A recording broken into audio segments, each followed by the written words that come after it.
Right guys, hello guys. Tadzoka. Guys, tadzoka matatapinda mukatu tadzoka guys. Tadzoka. Right, kana tashara nezvechi guys. Tashara zvekudi. Guys, musana wangu wakaoma. Kuoma kuti asi jimidzi dzinomesa musana kudai guys. Maome nakaita musana wangu guys nanchi wakuti une mahambu meno angachiita kupwanya nemusikana wayo achiita kupwanya. Imi kuti ndiyo stress yacho. Handisi munhu anonyanya kuti stress sterei. Asi ndofunga stress yaka inenge ichipaila ichipinda musana umu ichipinda mafudzo stress ya. Imi guys munoti kugara uchingotukwa paFacebook. Uchitukwa navanhu vasingazivi. Naye kana ndimiwo kugara uchingotukwa uchingopeshiwa. Uri nganiseke zvangu ini.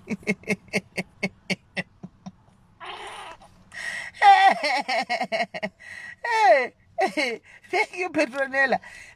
Stress kuzara muviri wese munoti ungararama remi kugara uchingotukwa. Akuda kutuka chete ngoti nditsvake kueasy target ndikatinde kuna vaya vakati vachatukiwa. 2020 hanzi do psychological work kondoigona naimwe ndoiita sei zvinoitwa sei hesi Catherine zvinoitwa sei ndogoigona inoitwa sei ndombondidzidzisawo naye munin'ina ndipo ndichizvitira ndoga zvezvi. Iwe princess kuita ipanoti ndinjoyi nanchigwadziwa. Ndapesana mntu wokundigwadzisa. Ndapesana mzoti ndikundigwadzisa iwe ndikugwadziwa. Pane kuti ndinjoyi ndandichiwa kugwadziwa chekome mwana achita kupwanya kuti ndikati asi musana wangu une malamsi na iwe zvoita kupwanya kudai. Hesi Rosa. Ndikati musana wangu une malamsi asi achita kupwanya mai mwana kuita kupwanya. Wanga wakaita kuoma kudai kuzara musana wangu wakaita kuoma rara mai mwana nemala.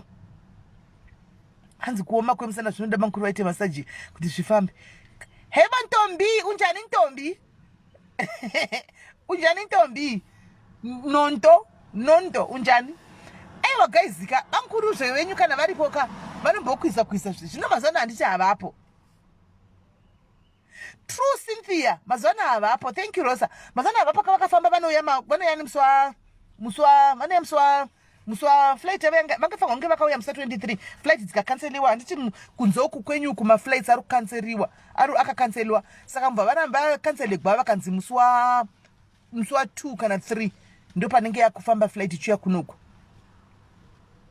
Moro Sabina handiti maona aikona Sabina ndikureva yanonzi Sabina Pretita derera moro ndakutofila betari ndezvanani ndati mukundigwadzisa akati aiwa musana wenyu hauiti wakazara malamsi. Ndikati malamsi eikweibwe andisingaoni zvikanzi ari mukati zvomu ari mukati yesilizi makore zvikanzi ari mukati umu kaizi munoti ungapona ungararama. Stress ini hangu handisi munhu anoita stress pakufamba panyama kuti mungaone kuti ndine stress handisi batiki asi ndofunga inopaila ichiungana mubhodhi makomo iwe chingoti handiri bhoa handiri strong iyo ichipaila because guys ndapwanyiwa musana uyu munungu imi kumusure kweso kokumagaro aya angozobuda kudikira mbichana ndapwanywa stress dzoga ugorarama uchingotukwa. Guseni uchingomuka kudai Melly waso dai maskati Melly this maneru Melly this mangwana zvemene. Unopesera da kujaira mai mwana kuita kudla nazvo kuita kuseva kuti asina asi vandikangamwa zvasina kumbonditaura asi vakangamwa kuti ndiri kuexista havasi kuziva kuti ndiriko. Guys, tisiyo yokuti ukatoita lesi simbi murwisi uri sei yako simbi. Tisiyo yokuti ukaita 3 days usina kutoona pawanzwa wataugwa unototi nemwari kwakanaka mwari tisu vacho. Vaya hauna zvaungazviita Cynthia chandakadzidza papai ndechekudai what doesn't kill you makes you strong. 1 2 ndoda kukudzai chinhu 1 chamunofanira kuziva. Yesi Jeki mabasa uri sei wakachinja seremo wakuti mabasa Jeki waimbonzi Jeki mabasa. Chandakaodzidza ndechekudai so musanyeperwe chero ukatukwa. I think ndozouya ndoita matombo next month apa paida yekuti ndimbotsva nematombo because handifungi kuti maoko aya apwanya zvanga zviri kumusana uku handifungi. Ndotozoti pana January apa end of January ndodzoka oita zvematombo zvokuisa matombo pamusoro ezvi andimona.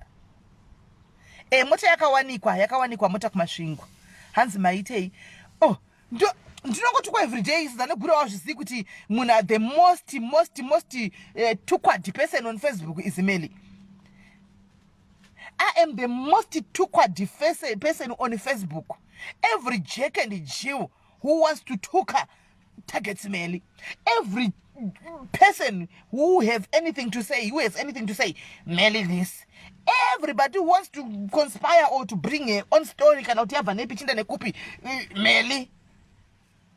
So hands you stay makati stroka akustroka maya ndisvikiko kwayo akustroka nix. But again ndikudze chinhu one chinoitika you should try capping sime. Moto nduudza zvanatira capping zvese handizvizivi princess. Moto zvondinyeurira kuseri kuti zvinofamba sei kuti ndiite nchiziva. Asi regai ndikudze chinhu one guys chinoitika. Ndida kuti nyatso mubata apa mubatisisa ndisi kunyepera is the truth. Munozati chi chandakadzidza inini.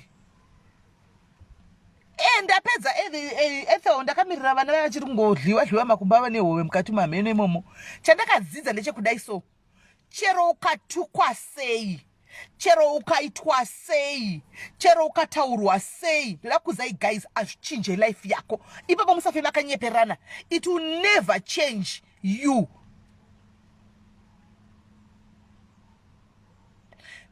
Tassibs, but there's nothing that we can do. We can't control what people does. Tassibs. So instead of you shouting back and develop stress, laugh about it. Right? I know the most people want to go staring by Facebook. It's me and my titi. That's a fact. Hanmona. My titi na Melly. Vano tukwa joguti do by Facebook. But you know what? I like my titi. One thing for sure. I like her for one thing. I don't just say Kaneja. She laughs about it. That's it. She laughs about it and she goes to the life yaka imiswe because I took another tauro. So the doctor could say, guys. Kutukwa kutaurwa kunyora kana tase azvichinjise chinhu munoziva pamwe pacho unotoseka so unenge uchitoseka zvinenge zvichitaurwa so woti Marika vanhu vabatsirei avazivi life yangu dei vaitoiziva ka vaisototaura zvavanotaura izvi handiwana wotongodarika zvako wotongoseka hanzi ko madam boss. I like them all but madam boss vanotukwawo zviri nani handiona vanotukwa zviri nani madam boss anotukwa but vanotukwa zviri better madam boss ini Nafeli, hey, ay, chai, but shandada chokuti mwari uyu kauyu mwari agari kudheni kwemunhu guys. Mudhara God agari kudheni kwemunhu musanyeperwe. Ene mudhara God hana basa kuti wataura kuti chii antiona. Mudhara God always be mudhara God. Sandi kufaya kunecha upenyu manakidzira nta upenyu andimaona. Azvitombo kuchinjisika na chinhu kana kutadza kana kufara kana riri business lako rinenge richingoenderera mberi kana iri life yako inenge chitongofaya handitika iwo unenge uchitori nechi uri stress free ko nai wanonzi lisuka singisi une kusa angry face chichaisa icho ndeche icho chicho chaisa icho ndichi hauna bodi zokuya pano kana kuti manikidza kuti ufollowe sha unozati chiti zvadachitotaura kuti zvinotokupa peace iwewo pachako ukatostepa kufollowa munhu unotovenga. Stop following the people that you hate, right? Stop following the people that you hate. Do something positive with your time. Instead of following the Melly that you hate, you can do something better. You have people that needs you, your relatives, you can do other things. And it's one. So stop coming here and do an angry face, my sister or my brother, I don't know.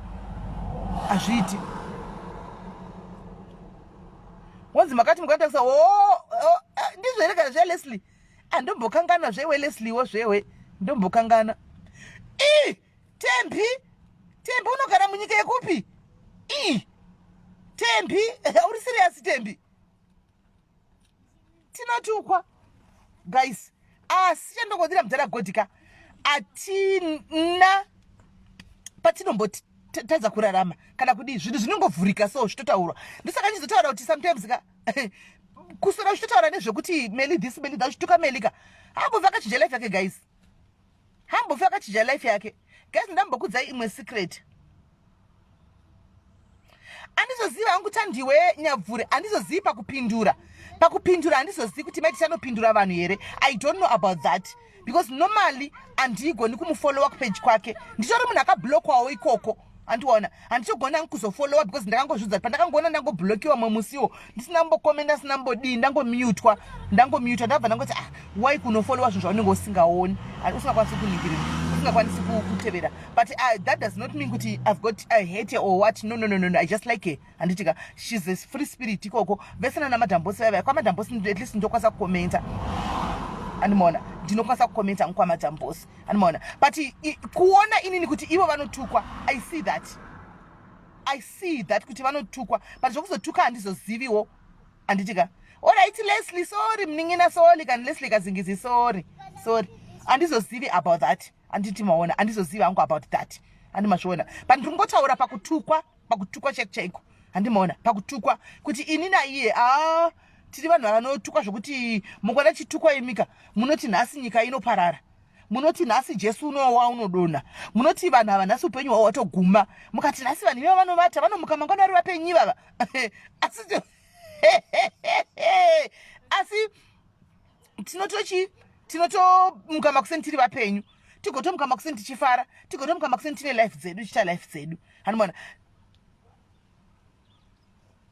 hanzi tate aimbotukwa vanhu vakaneta tate zvangu inini ke tate hana basa nekutukwa oya tate akatofanana neni tate ndiye munhu akatofanana neni hana basa nekutukwa tate muchipedza kutomunyora muchimutuka muchimudika anotokudzoka achita live yake yekuto aine varume vake vekuna nagambi ava kupi achita live zvokutoti tate ndiye munhu asina kana tate is an entertainer hana kana basa nekutukwa seni ini handina kana basa maikikina ndakato aiwa zvokurogwa zvakapostwa kumvenge wani zvakapostwa kumvenge ndikadotorowo machats ndikatotiwo congratulation mapicture ndikatokanda pano maikiki kurogwa takazviona kuti zvakatenderera pese takatozviona zvakazara kwese tikatoti makorokoto wani ndo chakanaka ndokomenda guys ini handina godo nemunhu I don't have any jealous with anybody because handivazivi ende munhu paakasvika ndiani zoti akasvika paakasvika sei handina jealous chakanaka ndinokomenta whether you have never seen me on your page but you do something right I'll just come and comment whether it's you guys we are friends on Facebook I see you posting something chekuti chakanaka ndinotongouya ndokomentawo zvakanaka handimona ndotonga ndokomentawo zvakanaka handina godo nemunhu handina jealous nemunhu because I know kuti life is not a race we are not in a competition in a life ish we are not in a competition everybody is running their own race right mumwe munhu paakasvika the next person paakasvika I don't know how she got there I don't know how she reached there so there's no need for me to keep on kuti ndivenge umwe munhu because I don't know what she went through kuti asvike paakasvika I don't know what she went through handizivi kuti akasvika sei paakasvika umwe munhu akatombotanga chirira pasi pebridge umwe munhu akatombotanga achidya mapotatoes checho every day sesadza hanimona asina umwe munhu akatanga achimira pastreet achikumbira vanhu mari akasumudzirwa namwari masumudzirwo akasiyana inini I for one I always tell you guys when I left Zim guys inini ndakatengesa matomatoes pamusika I once sold tomatoes pamusika inini personally inini you don't tell me about hustling guys so apana pandinoudzwa kuti hanzi kuti hanzi ndite mumwe munhu godo because I know where I started from ndakambotengesa I always tell you guys kuti inini I grew up not in a rich family and not in a poor family we were moderate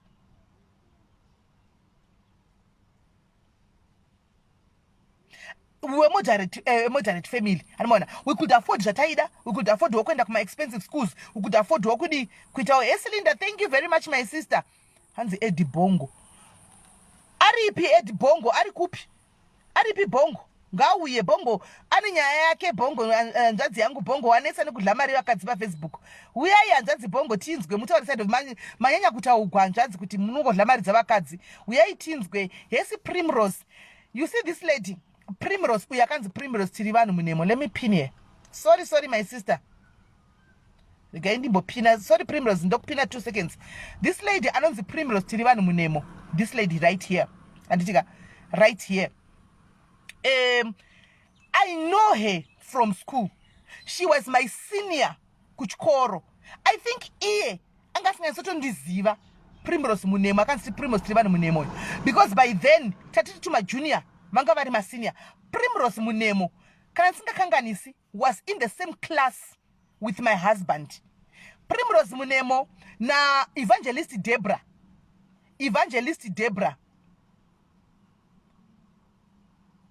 Linda Rose please usandise ikoko usandipinze mnyezo iwe Linda Brooks iwe Senaneni sha. Nobody took up a life. Senaneni sha. Senaneni leader Bruce. Right.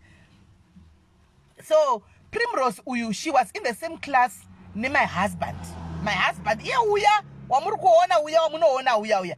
So ndati mubujomu, imimi kuniva ne fungo vano joiniza. Chi joiniza isha, muno guona kusha, muno verenga kuma street. She's here. I don't know where she stays, but I know her. She was my senior at school, right? She was in the same class. Ndakazo mubvunza recently kuti can I ask you? Akati yes, ndikati amusire mere manga muri kuchikureji namunda mamusire zvikandaidza nemurume wako because ndaifananidza like Primrose munemu vanhu vanga vari very brilliant, very intelligent kuskoro, very intelligent kuskoro, plus angari masenior edu, angari mboda Primrose munemu, if I'm not mistaken aibva kuna nakadoma here kwekwe, angari mboda handimona, but simuri majunior papa andika masenior enyu moza masenior aya anenge achipaparika pachikoro, anenge achipaparika zero ni masenior yangu anenge achipaparika.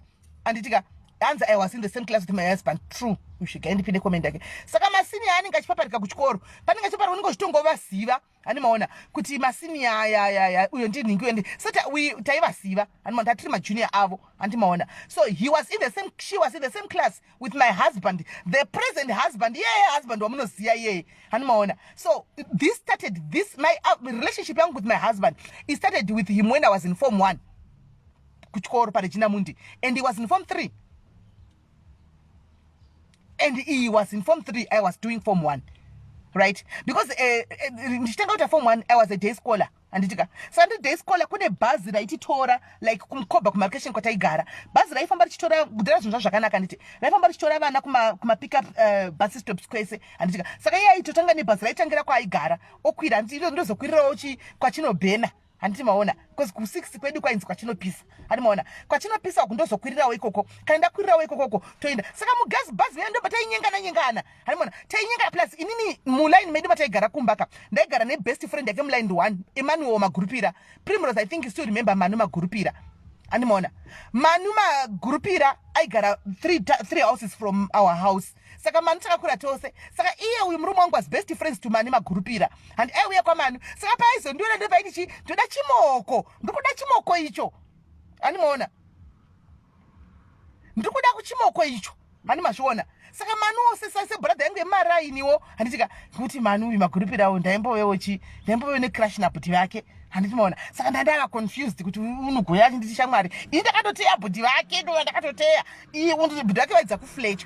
Ani maona vaidza kufletch ikakati yabhuti vake iye unditaurira zveshe mwari yake fuck off anditi maona ndo zvaitoitika anditi maona panguva yachona asi sezvineiwo semunhu anenge achikura wacho unenge uchida kuexperience handitika nekuexplora nekuita sei handitika ndokutozongoitika kwazvakatoitika anditi maona ndozvatakazozoitika izvozvo hanimaona so zvimwe the rest is history guys. Of course varume vanokwanisa kuita zvavanoitawo kunze andirambi yes men do what they do out there andikwanisa kuzvicontrol, it's beyond my control. Ukati akatoita vana akatoita kana mwana kunze uko handimazvona, that's none of my damn business. Ibusiness rake andingazvikwanisi kuti ndiningirire ndizvicontrole anditi maona kuti newe usafambe chinhu chako andikwanisi kuchigura ndisarena guys aukwanisi kugura chinhu chemunhu kuti usarena nacho wakachisa mumwe wako anditi maona wakachichengeta andikwanisi saka akaenda kunze kanoita wafe yake nesingazivi akamitisa watorera munhu andi maona. So the rest is nonsense guys, the rest is noise. Yes Pipi, yes. The rest is nice, guys. That's why you see and respond. I don't respond. But I don't respond because it's not so you don't respond to nonsense. That's noise. And Natasha. And saka ini zvandazongeta ndongobva ndaona chi masini yangu ekuchikora anenge ari mucomment section vanangotega wani ndoti huyai pano vaudzei vana animona mobva maudza chokwadi kwete neni noti ndikakudzai ndiri ini vana vari pamusoro pemotikari ndikakudzai ndiri inini kunonzi nhema saka ini plus anateme kuzvidefenda handizvidefendi guys zvada kufungwa nevanhu ndizvozvo kuti wai asina kuzvidefenda ari guilty ndikoko ndiri guilty kana ndingangoti maybe anyarara because asida kupindura ndikoko andisina nguva yekuexplaina myself to anybody nditotongonyarara. I don't defend chero pavati mukatore vanhu vazi kuti atoonekwa izvozvi akatotakura zidhuna remunhu I don't respond. I just keep quiet and watch. Ndoseka hanimona imi muchiti atosunga izvozvi ndozokuuyirai mangwana palive muchiti hello guys, how are you guys? Imi muchiudzana kuti akasungwa ndozvamai muchiudzana hanimaona saka imi Facebook. I hope madzidza damboita live yokuti madzidza 2020 madzidza anditika Facebook imadzidza. So this lady Primrose vakawanda, ndatoona vakawanda panapa, ndaona vakawanda. Primrose panapa pana Maud Chikumbu, you still remember ye? Pana Maud Chikumbu, pana Maud Chikumbu ari pano. Maud Chikumbu futi, Maud Chikumbu I think yanga iri stream yenyu kasanga ari mu 482 kana kuti 4B anchazivi ari pano anofollowa pano Maud Chikumbu andakamuona. Koita pana munhu anofollowa futi pana data ne WhatsApp anozani pana Evangelist Debra, pana Primrose name, pana Euma Janga weku UK. Euma Janga angari mkusenior wenyu here kana jangari mu stream yenyu futi. Euma Janga is here too.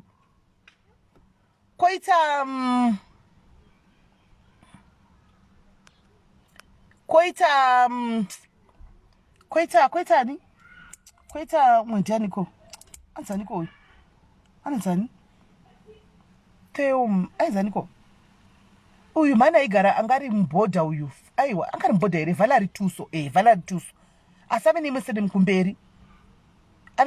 mkumberi futi Valerie Tuso anditi maona. So yeah guys, techingosekeri tichifara saka ndinoda kuzama hanzi kumukoma pembe ndoyokumukobha vase kuchikoro andotara vanhu vekuchikoro nangosi yavo Scupe aripo pano futi. Ini ndikuzama taura nyaya yekuti guys mungoziva kuti Facebook ka not everything that you hear on Facebook ka that is true.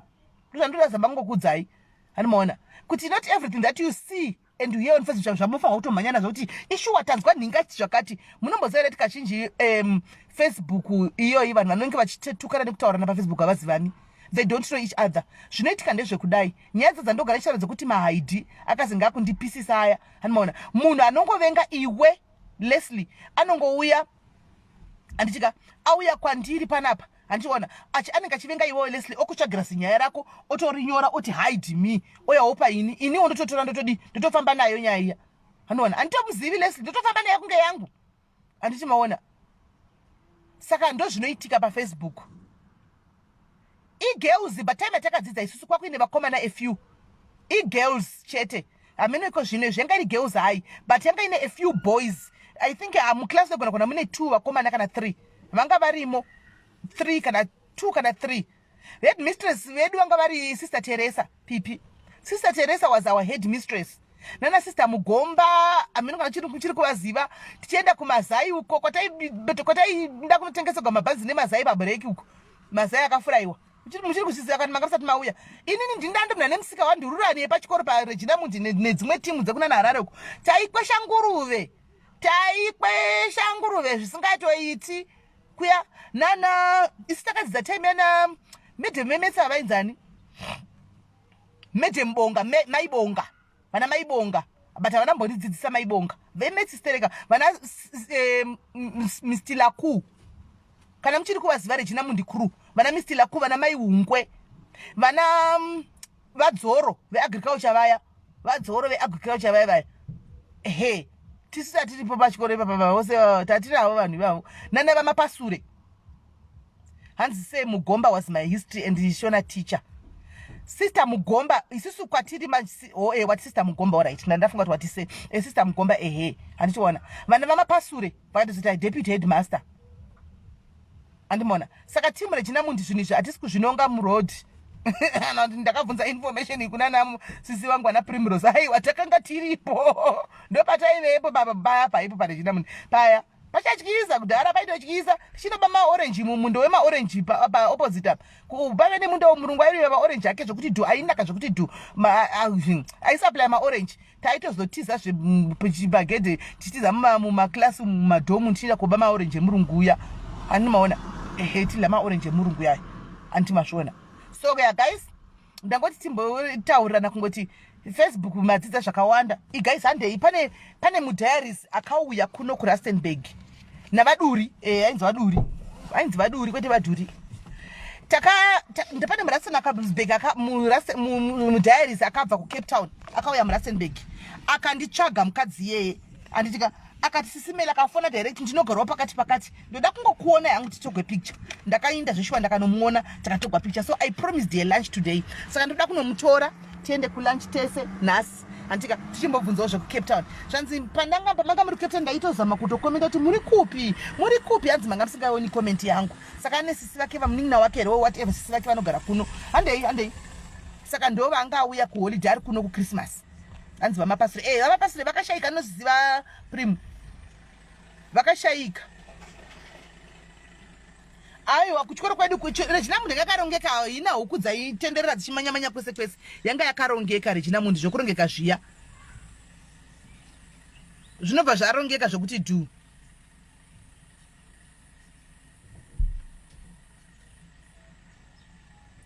exactly for Simakombe exactly handei let's go pinda itende hani maona.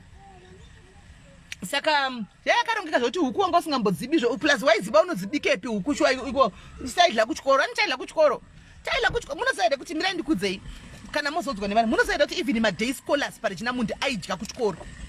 Maday scholars kuReginamundi aibika aibhadhara mari yekudya kuchikoro. Vaibhadhara mari yekudya kuchikoro. Saka chero uri muday scholars bata uchifoni zvakanaka nai so bata zvakanaka nefudero vaidya kuchikoro maday scholars hani maona. Saka huku kaiba unoidlepi hakuna mukoma vasi vanenge vachiwanza vachitamba nei navo vanenge vachiwanza tumelang telekai vanenge vachiwanza vachitamba neni zvavo mukoma masimba hakuna kwokuti Reginamundi yanga yakarongeka mumaday scholars chacho ungobvisa mari yako I think it was 100 what mari yako ipapo maitoenda kunodya ani maona uchitoenda everyday dining nevamwe kana wapedza chikoro chikaperawo woenda kumba kwenyu ani maona asi unenge wadya kuchikoro anti masvona chero ukadya jobo chovo taiti pane mumuri watabikirwa kuchikoro so wataiti jobo chovo ani maona asi unenge watodya sadza nejobo chovo anti masvona. Saka ndo zvaiitika kupi zvaiitika kuchikoro ikokoko ani maona. Saka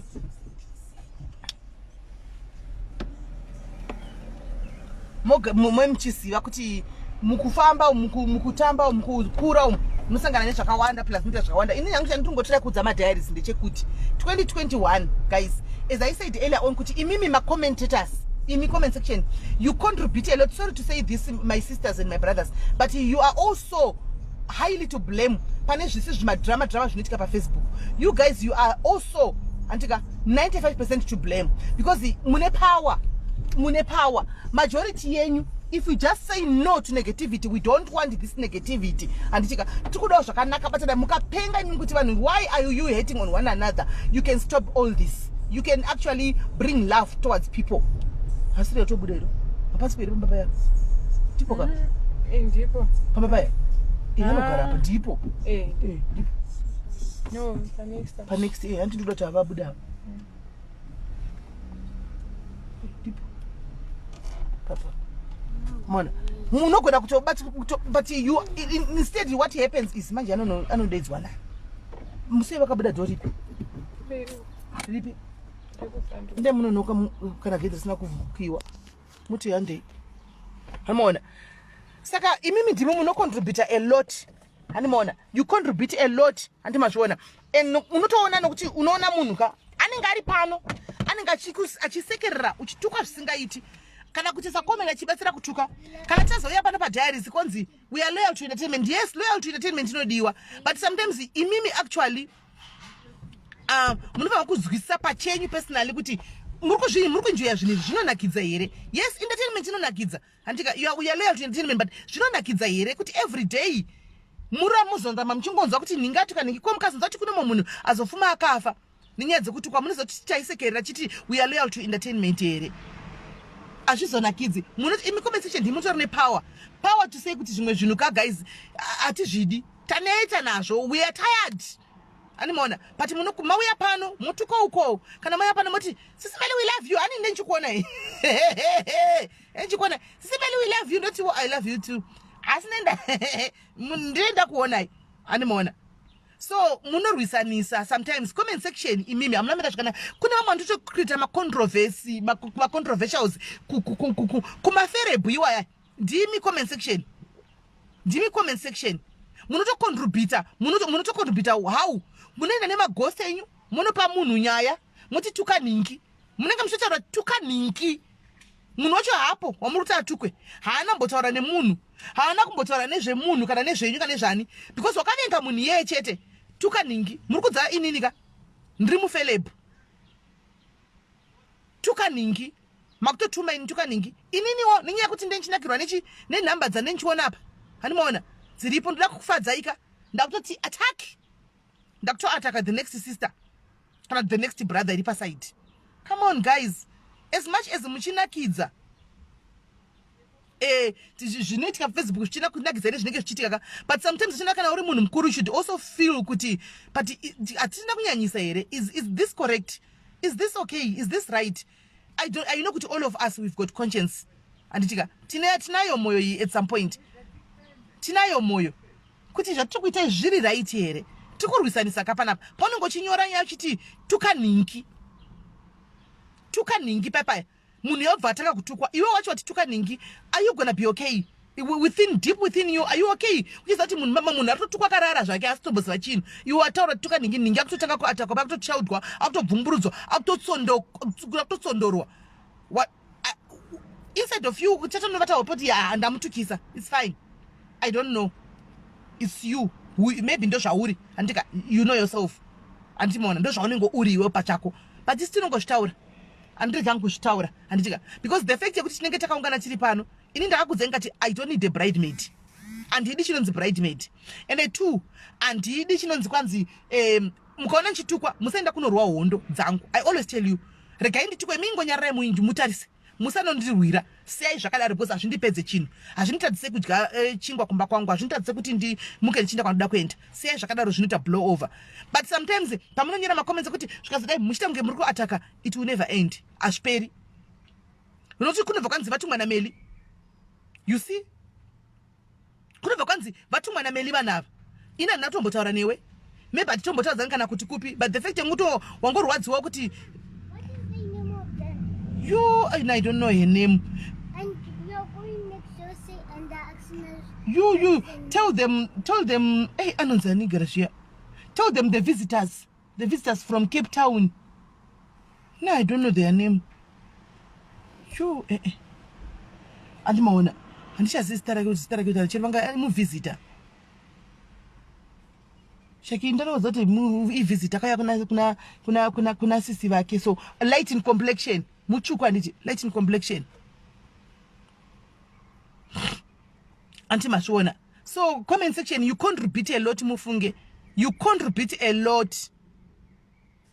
Mune zvinhu zvamunenge muchiita izvo zvamunoza chiripo nchakuti munenge muchinakirwa kunenge chitwa entertainment makuzoenda kunotaurwa zviri positive moti isati zvifarire ende zvototibhowa but manga muriko you were busy commenting muchibatsira kuti tuka munhu ramba wakadzvanya.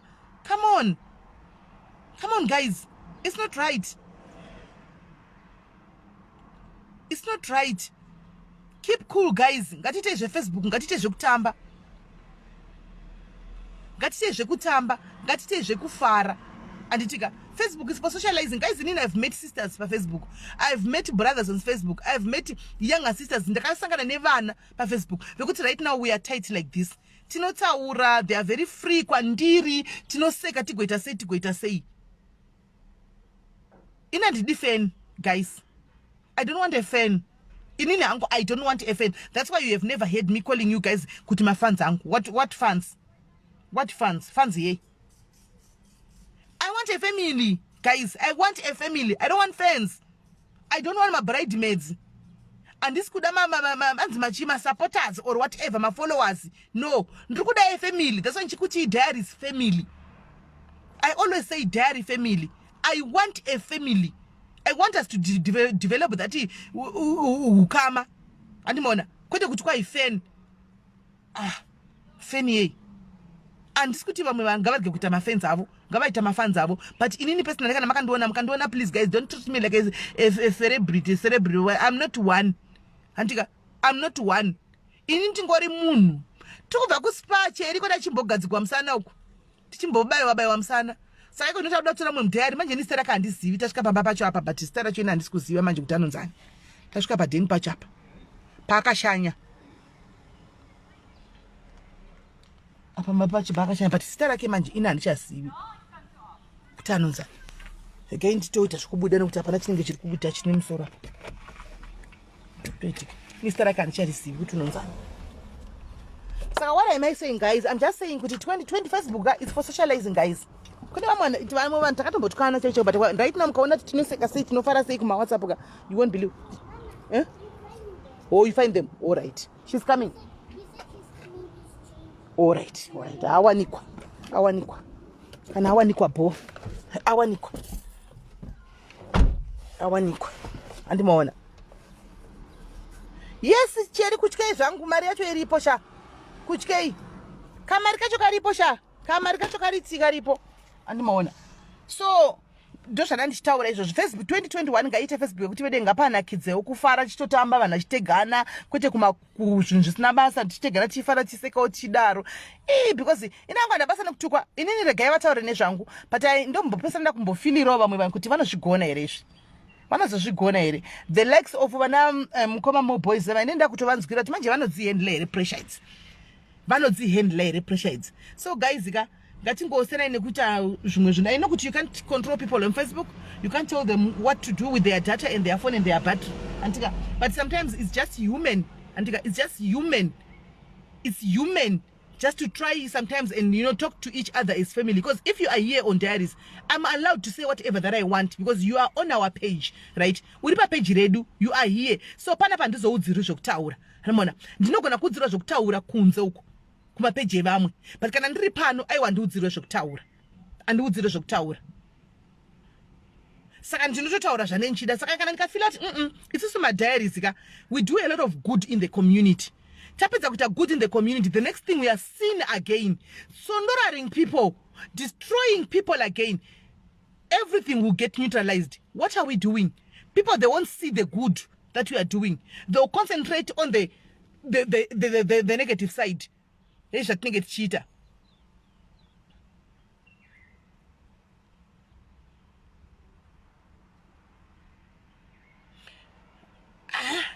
Andisimaona. So zvinonetsa because mukandigwira mukadi kunonzi munotumwa naMelly. Inofucha apa ndikati Facebook ese ndikamira pa kuti dzindipe one akambotumwa naMelly kuti ndontuka ningi. Apabudi kana one ndopika na mai vangu akafa kudai so ndokupikira ina Mwari kudai na God.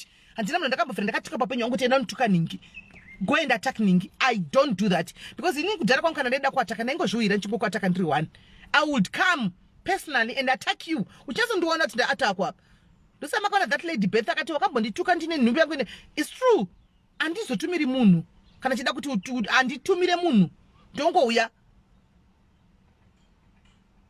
Asi handichasere ndichiita zvokuti nditaure kana kuti ndiatake vanhu azvakwandiri it's no longer in my DNA. I've flushed it out anyway. Kwandiri zvakatobuda. Ndakatoona kuti hazvindibhadhare hazviite instead of creating a family we are creating and friends, we are creating more enemies. So I decided to stop. And I was never told by people, I was never pushed by people. I decided on my own. But you know what, this is not me, man. Guys, munombozati nina ndina nguva yakareba ndiri mucelebrity. Wamunoti macelebrity. I don't have time. Inini mosati mvenge ranga riri group. Ende kumvenge kwacho guys. Ndoda kugara ndakudzai. You people, you. Pasa panonzi.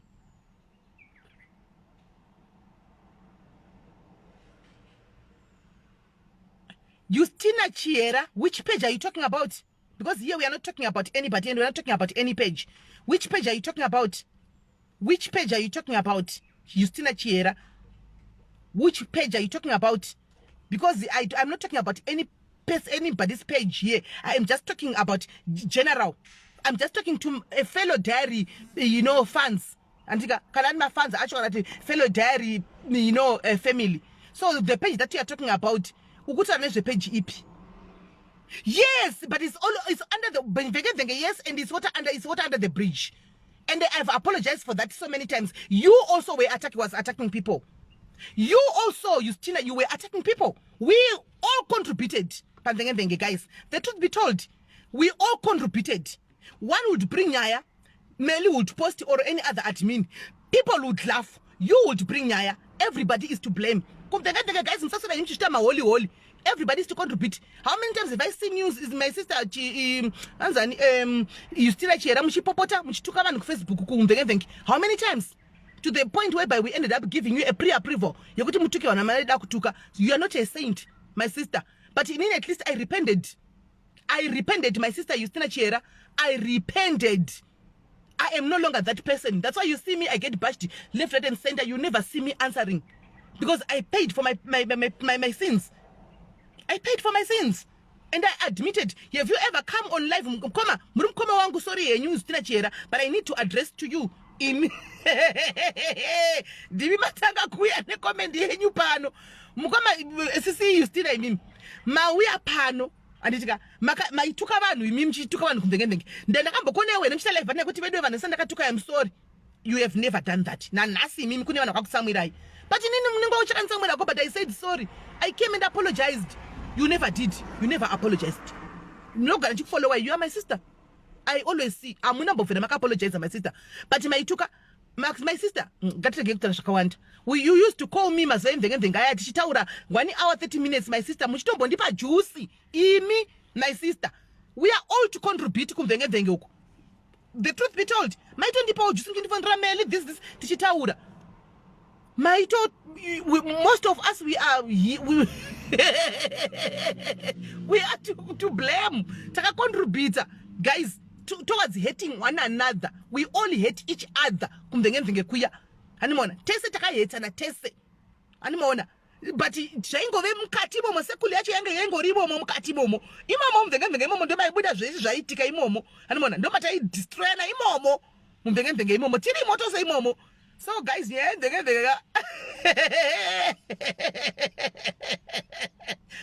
this is why I'm going to get my dress, Justina. This is why I'm going to get my dress. Don't wear the comment. I'm going to defend now. What's just different than that pizza? Eh, what she did took up. But if I'm now making my dress,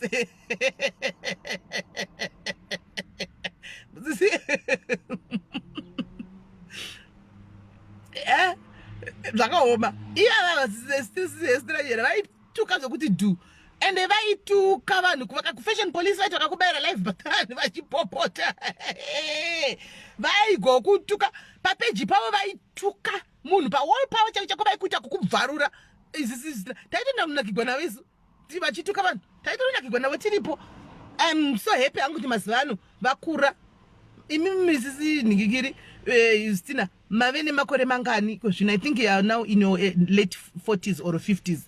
Now you are mature and chakuoni iku ondoko. Takango fana now, kana mimi mkasita a good example, mriva na sisi we follow. Anditika. Ndosa kanichiti, isi tikasita example, but ningina varipana, but they will follow. So, ndengega, I them a quick sure, and that was 2018. 2018, guys. 2018. So, ndosa ndo garansha to stop living in the past. Takatita move on, Isus. Takatita move on. Kana mundu yashara ndenge 2 years back. Is takatita move on is. Anzi mjeti kwa life. Ai wa raisi ya wati ma life tichama achikaere. Ma life tichama kwate is. Tado jaira teshingo segerera. Ma life tichama kwate but tukuta urana tiri pana hapa zvedu anditi maona. Hanzi kutuka whether wangwari pamvenge na tangwari kupasi kutuka kwa ngove kutuka chete azvina hazvo basa kuti munhu atukwa ari papi mwana aingotukwa kuna na PH chako kuva naingotukwa kuna na PH chako vanhu aingotukwa taingonywa nayo aingonyorwa vachitukwa handimaona saka zvikangofanana anditi maona kutukwa chero ndikata papeji pangu izvozvo ndikangobaya but ndichituka vanhu kutuka guys let's not justify chiri evil chakaipa chiro ndakabaya pa live pangu izvozvi pa page pangu ndikatanga kutuka munhu kutuka atidi kunyeperana ndo pafeya but anyway zvapera isi kutaura nyaya ya 20 chi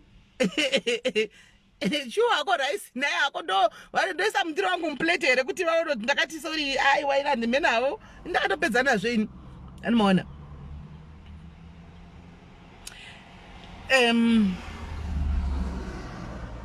So guys, every group has an element of drama. Is true.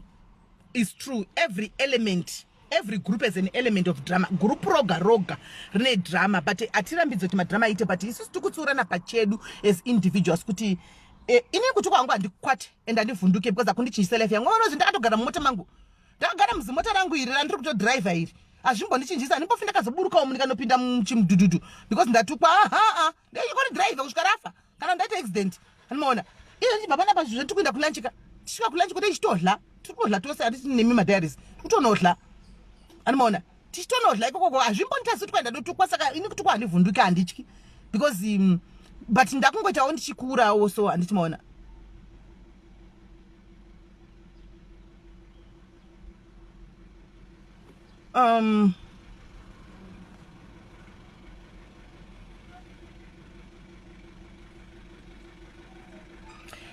I don't know, Happy. I don't know, and I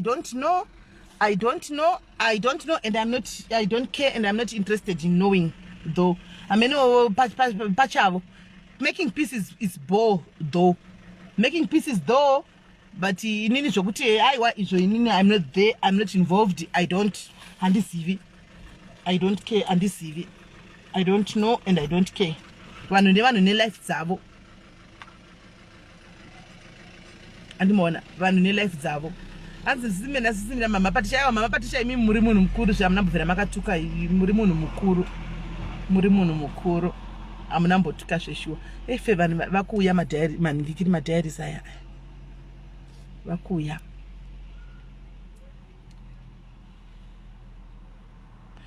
So guys, musakanganwe inonzi chi vanhu vemaschool fees vaya vasina maschool fees, vasina mari dzemaschool fees kuindisa vana kuchikoro gore ra2021 ma-government schools kwete private school, ma-government schools. Please musakanganwe kuosubmita your names. Andichika, don't forget to submit your names, please. Kurukudiwa report mwana chikoro chanodzidza phone number ya headmaster. Andichika nezvese information yese batai ma-admin, please. Hanza mnondera na charity. Kana waisa nasa ndinamboenda ku-up. Andinamboenda ku-up ka nasi ndine energy. Pipi wasikuti ndine energy. Ndapusa maningi matanda kumasuruku. Ndine energy. Saka musakangano kuisa uyu guys.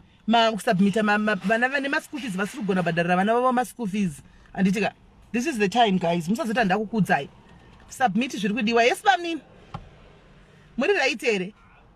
Iri kubatai sei Rustenburg. Matsvaka. Amuna ujaira ka? Hakuna kunopisa. Kunopisa kunoku. Kunopisa kwenyu kunotonhora kwenyu ku 2 minutes weather yachinja. 2 minutes yachinja. Anditika. Aiwa, gaichimbotora muri yenyu sekupromisa kwatakaita. Tatishoredi pasi papa musoro apa. Pane spa iri apo padatira.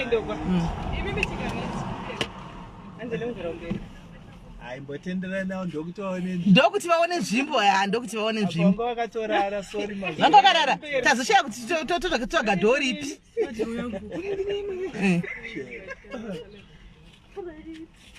Waru.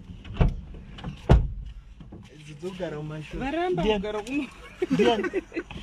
Asagare ega. Ndotobekera ngo. Asagare ega. Ngoisi kuti asagare. Isu tukugara. All right.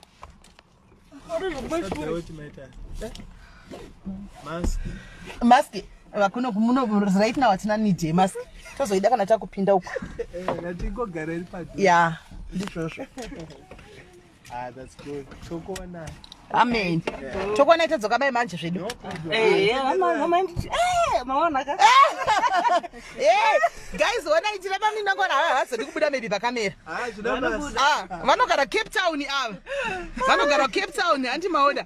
Saka hanzi nemuzimai wavo ndeuyu mira ndikucherere kamera. Muzimai wavo ndeuyu mudhari ari strong. Mwana umuyera tembo pa Facebook. Saka paakandifonera achiti Sis Melly please ndoda kuona ndikauya akanditumira address ndakauya. Hanzi murume wangu ainditi iwe unogara uchingori papeji paFacebook uchikuita noise uchingoona vanhu iva vachakubhana Facebook zvinobanini vacho vakazoti vandiona naiwe iko zvinovapinda mustera taatese tatova sisonke chirongwa mberi iyo pamberi nechirongwa hatisi kudzora anditika regai timbovatarisa Rustenburg guys regai timbovatarisa Rustenburg vana nhingirikiri wavo munin'ina ndiani Linda. uyu ndiye munin'ina Linda munin'ina wangu. okay saka uyu ndiye munin'ina uyu ava ndosisi ava mudiaries munin'ina atovewo mudiaries pane pachazota problem here akaningirira akanika kutiudza iye ari mudhuze muno hazviiti ndiso hanzi baba isweetheart hanzi morei bamunini muri kumhoroswa uko aiwa hatirimo tisi tinototsigira zvifambi bhora mberi hatichatoanda handiti takatitoriko tiriti dandipane chispa iri pamberi yemandigiri yemurungu iri pakona pe ndio panandiri apa pakanzi chiko pakanzi pakona ndo panandiri zvinofiti ndipo panandiri muchimboitwa ndo patiri kutobva izvozvi animwana saka what am I saying hanzi nasambada anyora mucomment section imimi macelebrities munoita basa rekuunza nyaya muchitaura muchituka vanhu saka munoda kuti povhoita sei I do agree with you very much ndinowirirana newe 100% right but I'm saying yes it has been done the deed has been done it's happening andichika papeji redu panapa we don't want that andichi we don't want that. I cannot speak on behalf of other pages. But we don't want that. Let's try to build one another. Let's try to do something positive. 2020. Life has taught you something, guys. 2020. It has taught you a lot of things. And mashona. Mamwe baifunga ndambokuza emakusene zve accident ya ndaposta yamaona ikatika nesoro kupararo. That family were going somewhere else for holiday. Baifunga kuti vari kusvika. Vava vakatisa plans kuti tosimuka tikuya tipakati. Andimaona. But they never reached their destination. Vakaita accident and all 8 of them vakafira ipapo. Nevana. Saka ndichitaura kuti life is too short. You don't want to end at 2021 the same person that you are. Antika, even in me personally, I wouldn't want to go 2021 the same way that I was in 2020. And so it's up to me in Antika, could I make a decision? Do I still want to go ahead like this? Kana kuti. Animona ndofunga kuti ndichinjire ndega ngati mupenyu wangu animona decision ndeyangu sarudzo ndeyangu animona handiudziro zvokuita decision ndeyangu kana zvakandinakira zvokuterrorize vanhu I'll go ahead but kana zvisina kundinakira I will introspect ndosiya handiti munhu idhata rake ifoni rake ibhatiri rake handitika so ndozvandiri kungozama kutaura handitimaona kuti and the other thing I was just telling you kuti you see how Facebook works ndikakutsvagira nyaya izvozvi right now ndinokuwachisa ndongoinyora nyaya apa ndonotsvaga kwandonoikanda ndakatokuwachisai usingatozivi zvabva nekupi zvaenda nekupi ndakatokuwachisa dziri nyaya dzekunyepa ndimaona then I was saying as well run your own race don't be in a competition manzwa don't be in a competition because the next person you don't know kuti akasvika sei paakasvika andimaona ndandichikudza nyaya yekuti inini ndakatengesa matomatoes pamusika misika yekumba munoiziva handiti misika yekurongedza pachitebhu munoziya I did that animaona I did that I never reached where I am because ndakadhiza mwari animaona kana kuti ndakaenda neback door I worked myself to the top animaona not to say kuti kumba kwedu taitambura ka we struggling or not no but the moment anongo ndauda urorwa ndakuchinja ndakubuda kumba ndakusiya kumba kwedu ndakuenda kunotanga yangu imba zvese zvinobva zvachinja kumba kwedu taiwana yes taiwana zvandoda yakudza ndefunda kutegera ma comments apa yana ndaidzidza nawo one of the best schools in Gweru kune Chinamundi but paunorora zvinochinja andika zvachinja chiro kanzi nhasi hakuna mari murudya nemvura moita itozvina ipapo anti ndiwakabva kumba kwenyu chiti ndikuda murume wakuita zvakuri zvauri zviri kuitika ipapo ndozvakutoita iri kuti waurotamba iri kurira animaona so tikashanda tikaita zvatakaita mukati meupenyu I'm just inspiring somebody else now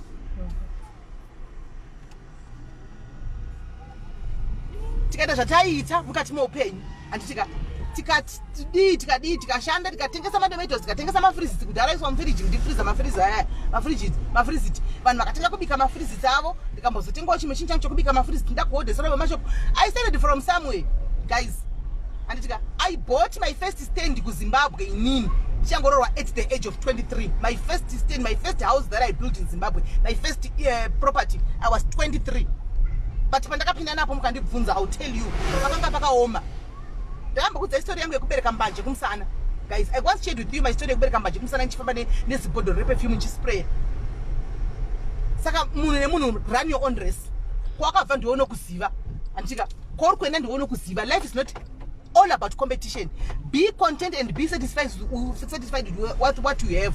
And you can never, I can never live your life because andikuzivi. You can never live my life because atizivane.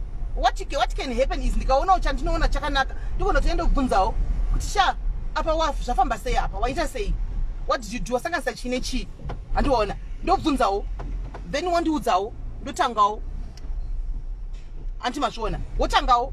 Saka nyaya yekuda kuita competition nokutaza kuti ningi azodai ningi kamwe yake godo. Guys, ngatiputsai kamwe yake godo. Anditika pwanyai kamwe yake godo. Kana uchiziva kuti ndine godo iwe unonzwa kurwadziwa kuona chimwe chakanaka chacho nomumuduka bata hana yako kuti ini ndine godo ende Mwari ndibatsirei kubvisa godo iri. Ubvise godo rako riri mauri because it's not right. Unoropafadzwa sei uri munhu akazara bitterness?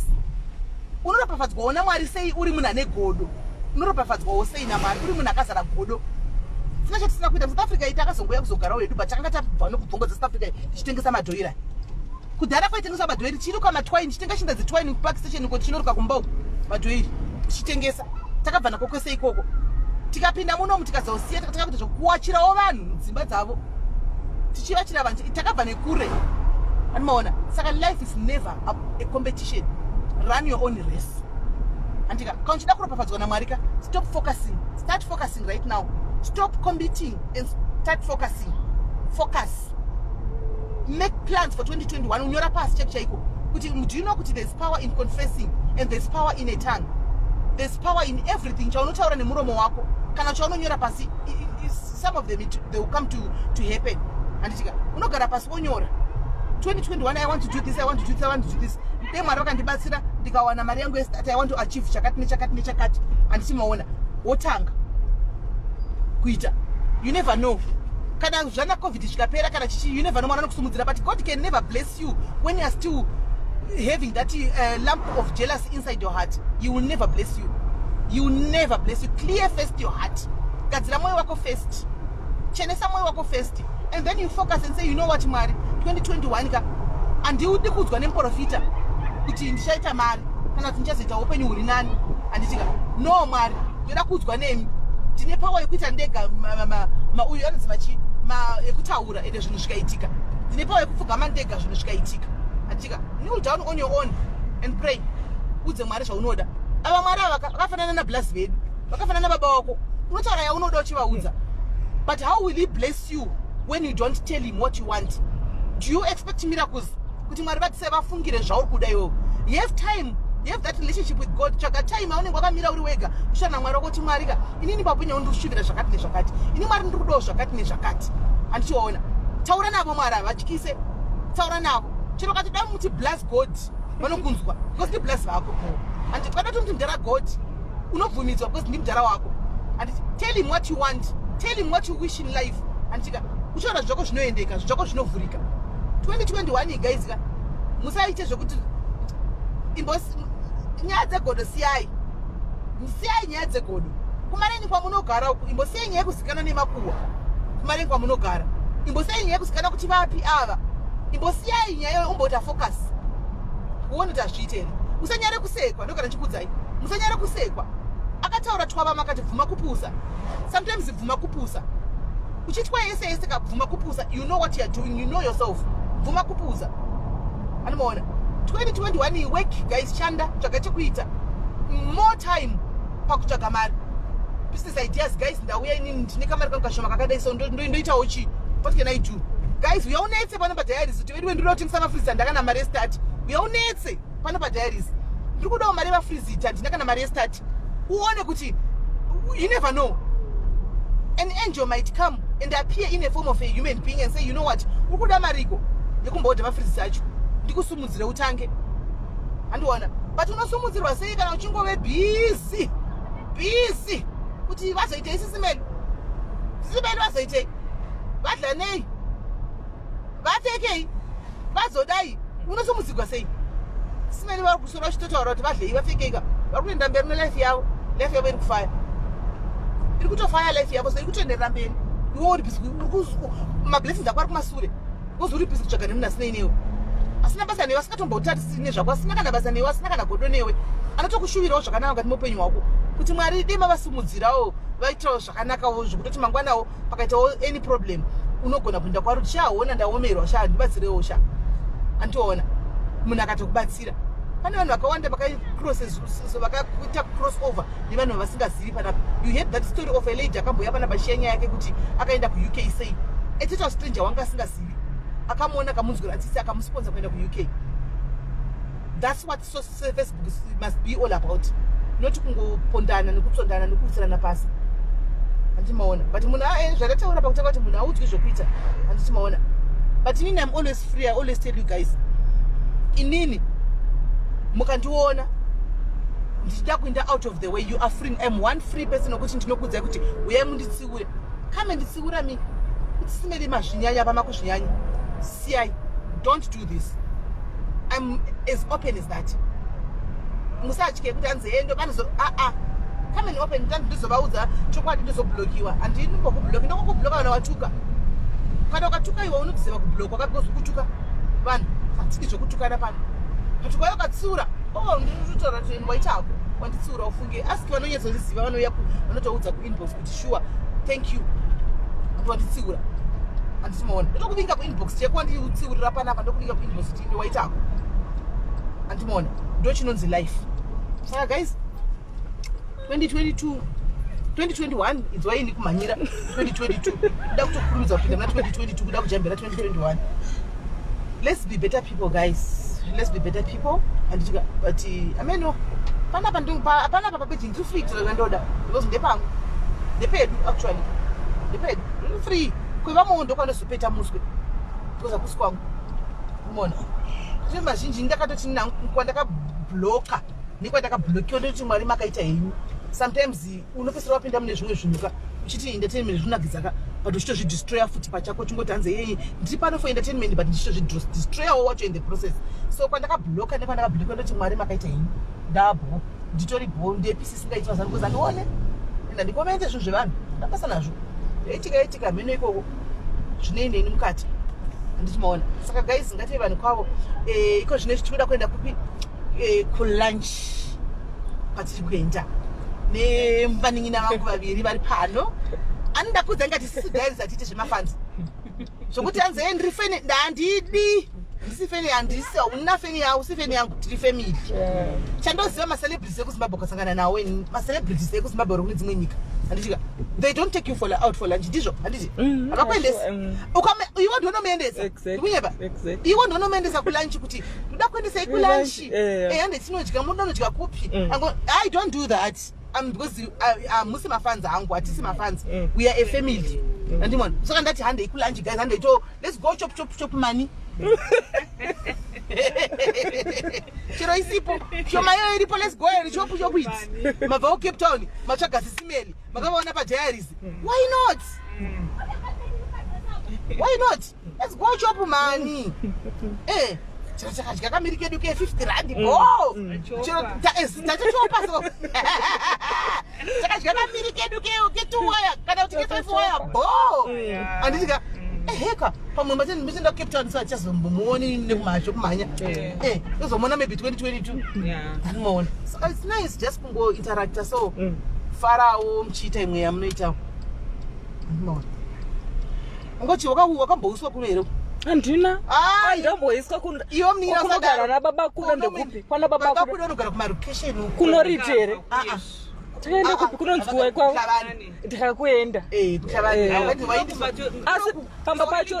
pamba pachona pekutanga pavakazobva paipai ndakaratidzwa nabanina musonza vaipaziva vakati apa vandatoona structure yacho zveshuwa ndikati apa ndapataipaona zvesu apa kunoku iwonai zvandaita ininika ndakutoitawo amheni kutaura kwatikuita ndinoda kuenda uko ndakuuya pano again tinotindira mukati ndoda kuenda kusaidhira ukoko Munoti ndaringe ipano nei. Ndakabata kamera boy nemadhayari ndanichiona makombe. Vanonzwa. Kamera boy.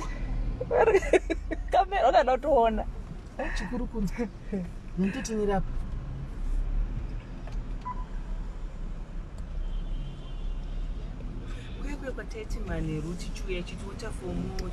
Waterfomo nde ino vava kukunza pano. Alright avana. Iwe mnina vakandiendesa ukoko. Okay. Makaenda kudhemu kuwa apo. Musati maenda apo. Asi muenda mutinoita fishing ka.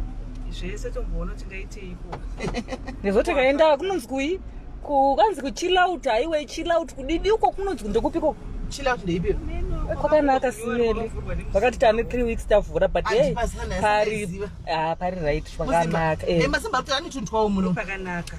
Mazimba ane tunhu twawo pana chamboya nokuchera nokuendesa kwangu. Kubawa. Uchakuona kanti kuda kuendesa iko. Alright. Kuda kuti ndichitaura pana enemies angu auye kubva uko kwaZotemira. Agokoronga. Magoya achitikorongera iko. Kuri kuti pitch you. Uya ari kureverse. Okay. Unopakira kaita vatokwanira kana tipinde apa vanoda mutachura.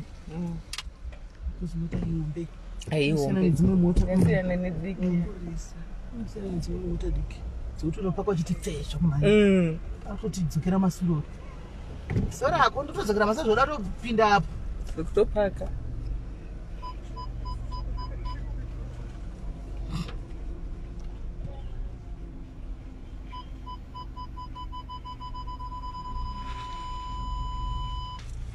Mama.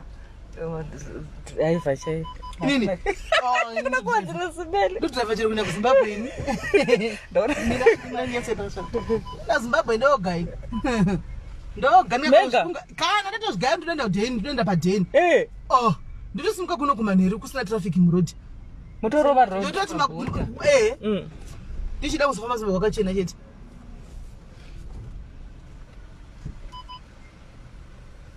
Right.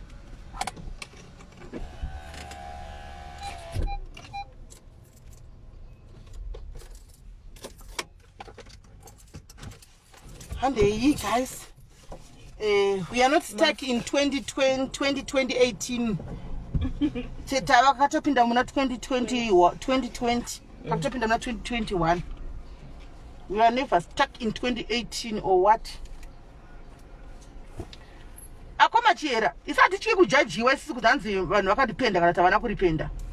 I don't fear to be judged because I know who I am, I know myself. I don't need to be reminded by somebody. Inini ndindoziya. Ani maona. Saka mukanditi makorekta kudhara kuti no it's not mbenge. Makorekta kudhara kuti no it's not mbenge, it's fashion police and we have heard you. Andika, we have heard you kudhara. Mukuramba makungodzokorodza. Say the truth, say the truth. Takunzwa kudhara timati akusi kumbenge. Ku fashion police. Tikati ku fashion police nepa open. Saka meno kuti muda kutambisha justification ipi. Wakoma, learn to move forward, learn to move on. You are stuck in the past and it's not good for you. It's not good for your health. You are stuck in the past. Right? You are stuck in the past. Saka move on, saka enda mberi. And we don't need to be reminded or to be told kuti kana mchiti makaso ripenda because I know myself. Hey. I know myself. Mataura kudhara mukati it's not mbenge waita mistake, it was fashion police. Tikati okay, it was fashion police, it was not mbenge. So I don't know what you want me to keep on saying pano. Musave kuzoti jaji akoma hatina kuya ku page kwenyu and hatina mbokuitira zvakaipa hatina mbokutukai. Tangotaura zvachitaura chiseka tikatopfura. Learn to move on. Takatoita move on isusu kudhara mufunge. Titori kumberi. Titoenda mberi nelife yedu. So yeah.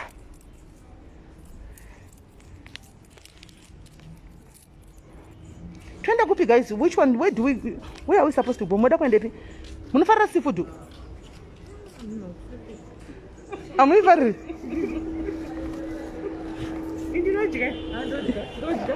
Tutaura zvabroda. But still you can order something that is not seafood and you can order something that is not seafood.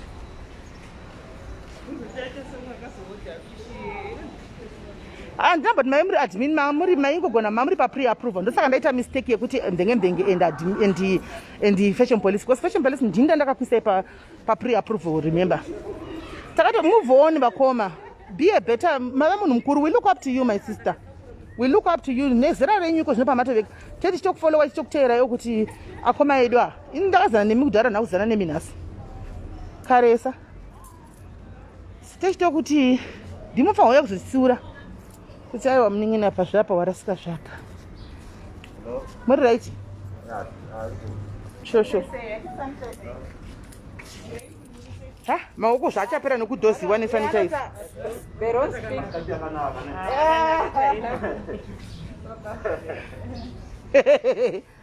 ndazvavari vakoma vangu vasiye vakadaro togara kupi tiri vanganiko 6 kuna mwe asingafariri seafood guys imozviziva seafood hanzi seafood is born vanhu pacomment section ndikati kuna mwe asingaifarire but vanotsvaga zvavanofarira though tikagara apa ka pakona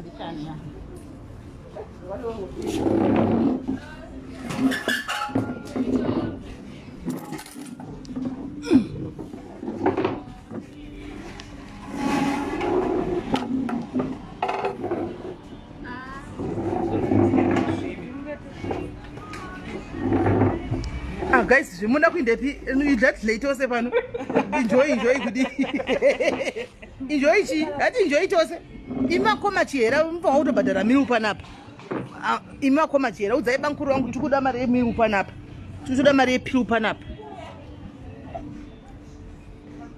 tikuda mari yemiru panapa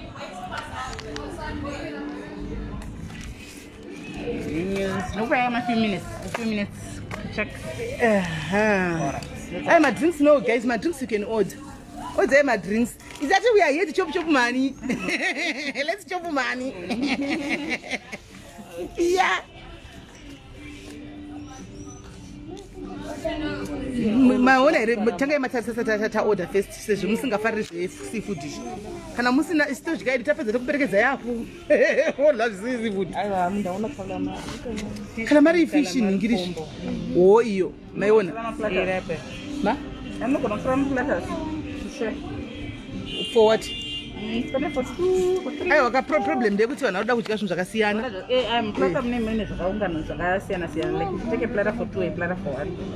One fish, mamassos, calamari, mosquitoes, prawns, like a bit of everything. Alright. My drinks, guys. Katopedza alright. Ayo kan don't worry kan vakoma istina alright. Zvatopera hamuna mbopuwa kana pre-approval maingoposta muri kupage kwenyu. Nekukanda muri kumbengembenga nekukanda muri ku fashion police. Sasa ndaita mistake guys, ndini ngaipere ngaisiye matambo ndindaita mistake. Kelly, we'll take platter for 2, me and you. Is it okay? This one. We're good for fried. Do you have Murudao? It's not prawns. Chito rairi platter for 2. And this is much cheaper. Platter for 2, no? What a platter for 2? Whatever. And then Mimi. Sakama 2 platter is also ne 1 platter for 1. For 2.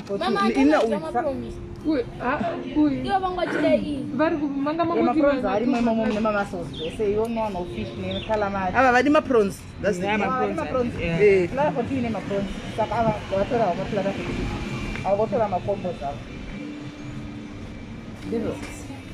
guys, what I in the pizza, in the pizza platter for 2. Yeah, for 2.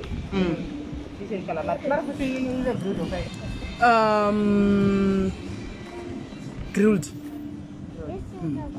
And then chips and rice. Anzi, don't worry, it's not some murumo kwambinga race. iwe Flosi aikona unonyengera usanyengera vaningina wangu iwe kozanzi inonzi chi bhiri rako yanobva ndati nda mari yacho ndosara ichairiswa muno munhu asine kusikisa maplace kuseri uku mungotoyatsvaga muchatsvaga chi fesi yangu iri familia kupi unoizire pi fesi yangu nai munomuzivawo ina handimuzivini kai fesi yenyu iri familia ndofunga tinongonosundoona pano serious iwe uri kufunga tinondonepi vakumana ifesi inofanga kunochinjwa ifesi yangu oda famba chizika umwe yafanga kunochinjwa iyi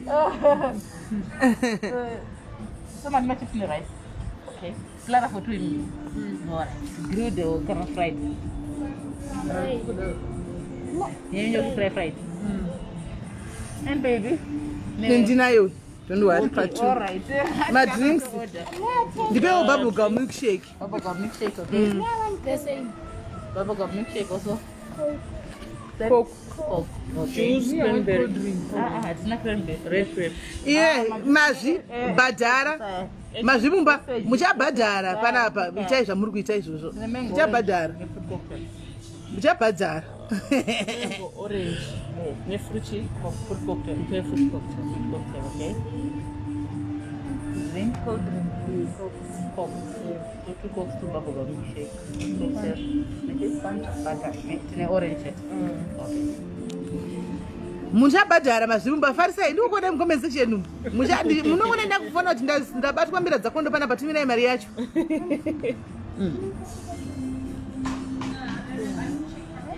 ndaenda kudya namasana basa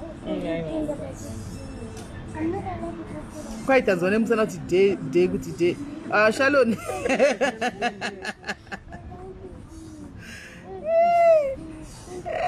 guys aya saka guys naishora nyaya maschool fees ka musakanganwe kana uine mwana wako ari kuZimbabwe and you can't afford to pay school fees yemwana wako anditika kwete kuzounza mana Prince Edward kabinai ma statements kuna Prince Edward ana Peter House ndikutaura ku government school mwana wako ari arunda kuchikoro must be it secondary school kana kuti primary school and uri kuremerwa semubereki kuti ubhadharire mwana wako school fees yekuti continue mberi nechikoro kana kuti zviri kukuremera please batai maadmin epano we are looking for only 30 kids.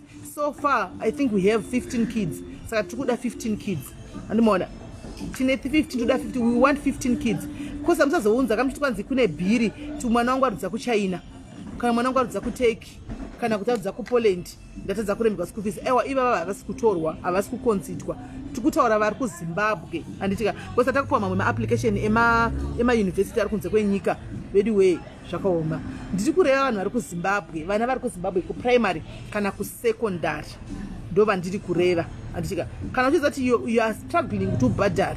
Anditika mari yemwana ye-school fees please batai maadmin kusati kwazara because vamwe venyu munenge muchimisa malive aya chibatai maadmin time ichiripo. Anditika muise mapepa ari kudiwa zvese zvinenge madetails emwana. Anditika chikoro chaanodzidza phone number ya principal kana headmaster pachikoro. Anditika because these things needs to be verified. Then kana tazoona kuti chokwadi zvese zvitowataura ndizvo then obhadharirwa kana pane chikwereti chiripo chokliyiwawo andichoona then mwana obhadharirwa for the whole of next year 2021 yese. Saka kana ari kuZimbabwe mwana anobhadharirwa 4 terms. Anditi kana mwana ari kana ari 4 terms kana ari kuZimbabwe 4 terms. Saka musazita ndakukudzai iprogram yepano ishi. Anditika ndati ndikuudzei guys isita kuda kudya ndakuenda takuda kudya guys takuenda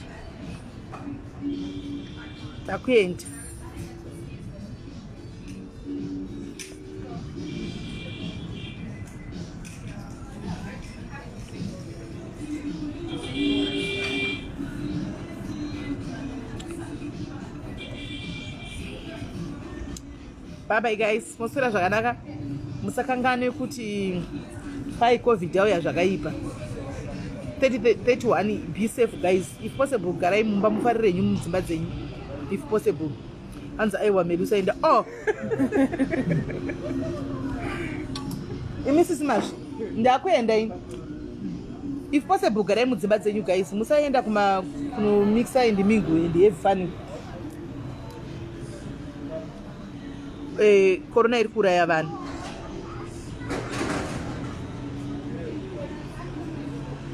Moudza ndikuona masiri madiaries vari kuya chitokwanzi takaudzwawo kuti kune program dzevana guys. Hatisi kuzoita kuti tiri kutora vana vasiri vemadiaries. We are only taking the kids vemadiaries because charity begins at home. Iyi program yemadiaries vari pano andika vabereki madiaries ari pano. I3 terms ya men ndafunga kuti 4 I3 mabereki vemadiaries vari pano ndo vatiri kuitira izvi. Saka musaudze vanhu kunzo kuti kwaSis Melly kuri kuva nasiri madiaries kuri kubhadhara kwamasikupi kuna vari kuyanzi tiri kupi takaudzwa kuti mimi munoto ndomubvunza kuti ndonzani kwai handizivi tiuto qualify ndeye madiaries vabereki vemadiaries. Vamwe vatongwara vatouya vakutonga kutoya kumawhatsapp animona ndeye kumadiaries. Hanzi musaenda kana vedu vetu kutandarawo nemi so bhati rangu iwe shaloni rozopera ndodini chichipawa bheki chinge chapera moto ichi.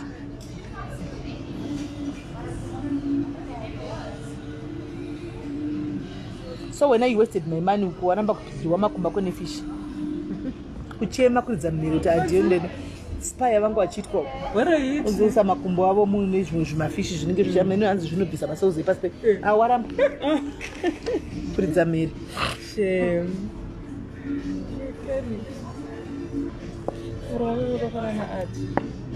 Right, vari kundipa madetails vese kuWhatsApp ka batai maadmin epano musape inini ipai Auntie Selina hanzi mambota musikuenda tikudya tese wani kuti mumwe muda kutora mascreenshot shama muromo kuna vanhu vatora mapipa screenshot emagaro abudikira uko kuspa naye kuti ange musina magaro kwanai imi munoti kuchira kubhichirana magaro anenge ari pashe wani nai kudawe andanisa taura pa ovhara saka pakobudikira inoatotogovya unoshaya kuti munhu mutema akangozviomera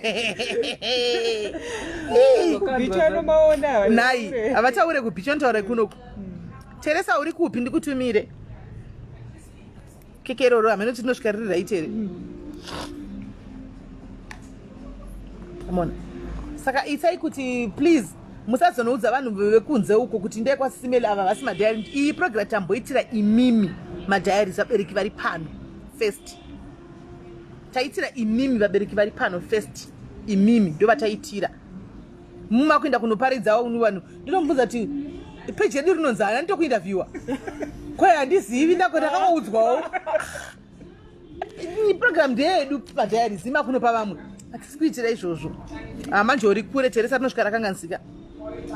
Yes Lucy kudzai ansana tomboenda kuapp nhasi wese asana tomboenda kuapp nhasi wese kudzai nhasi wese asana tomboenda kuapp ndichaenda hangu time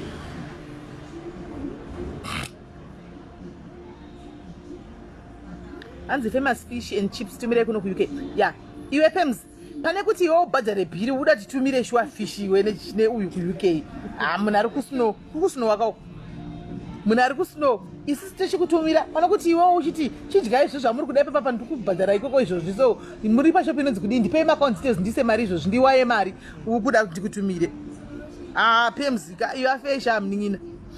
Thank you P thank you sha mning'ina sha iwe afesha isisi itotaura kuti idya izvise zviri pamenyu todya zvose zvimwe zvinenge zvatadza kutotakura tinoda zvokumba iwe chakongobhadhara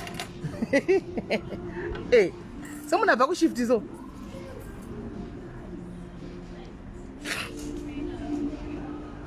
don't worry guys, COVID ikapera tikuyapo pa UK apa tikusvika apo tikuya kuzokuonai tuya kuzokumhorosai ku UK. COVID ikapera tikusvika apo hand send the details ndizivini nai madetails epanapa naiwe ibhotiudzawo imi mamikisheke enyu mozomwinyangweta wari puwa imi mamikisheke enyu ari puwa munoziva kuti tikaenda kunona Max Kitchen kunenge keso zveice cream yakaiswa chichi naiona imikisheki iso zveice cream yogadzikwa manager ari piti mudzi aiwa manager anofanira kuudza kuti this is too plain. Hanzi napems inbox nai kana achida kubhadharirwa nemunhu wangu ari kukuko achida kubhadhara izvo chikudla panapa izvo zviri kuchikopu kwenyu zvinoitwa sei.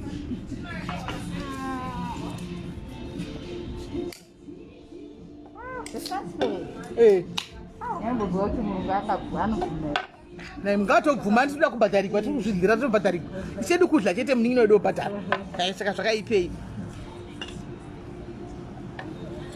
pems ndiri kuuyako kuinbox ndiri kuuyako but mira timbonza kuti vanozvifambisa sei vanapa mira ndiri kuuyako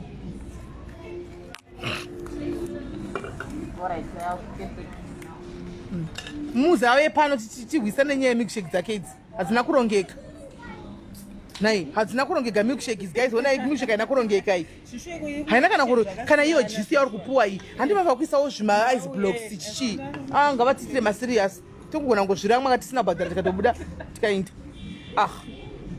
nai kauya arongwa improve zvinhu panapa onaiwo milkshake guys haina kurongeka iyi kana kumax kitchen vanenge vachinyatsa kuronga zvinenge zvakarongeka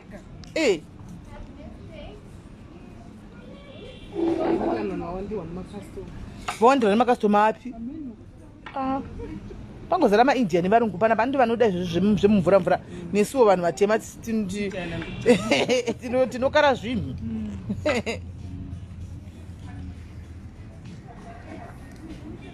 hanzi nhasi kuchadonha kukapa kwenchando ndizvekutaura panapa unokuchita kutsva makumbo arikuita kuzhimba nekutsva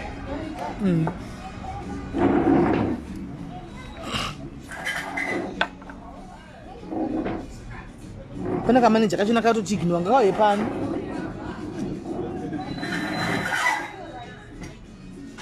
ekakuya ndikukakuisa masika shaloni uripiko uya tijoine ndagara nditobhadhara wati pane pandicharega ndoda kutokomplaina fadzai zvako mambureiwe chicho chichanochitira panapa kana glass racho harina kana kadhati dini ndinoda munzati I'm coming from the UK and in UK Hi, how are you? Can't complain, you called for many. Actually, yes, it's not a complaint, but it's just a suggestion. You see, Ocean Basket is one of the restaurants that we admire so much, and we love Ocean Basket. But we are still backwards a little bit.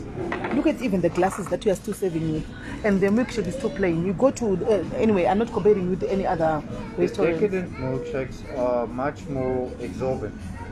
The decadent milkshakes are a range of nice milkshakes. They're bigger, they have cream on top, stuff like that. But also, I milkshakes just said like milkshake, so she didn't know what I wanted that one that is decorated, not this one. We have decadent shakes and we have normal milkshakes. So you see, still there's a miscommunication with your staff now, because I said I wanted bubblegum milkshake. Yeah, She should have explained to me that we have something that has got what on top. She just brought me this one. Because in the UK where I stay here, everything's proper. Yeah, even the glass in and South Africa, that doesn't in South Africa happen doesn't. often, But I've been to other restaurants. It's nice. You go to Max Kitchen, the milkshake is. Yeah, they do, but you know, we are a franchise, so I don't know, head office decides on the recipes and what it looks like. Even on this one, there is no, there's no, I see they took it off the menu. They but took you it can off. still order, there's lemon cheesecake. There's lemon cheesecake. I think there is, let me just check on that. Yeah, check old please.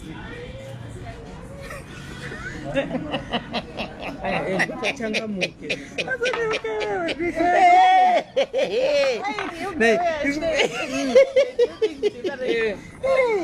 UK kwatinogara guys, zvinhu zvakarongeka kundivigira girasi rakadaimire kubhawa iyi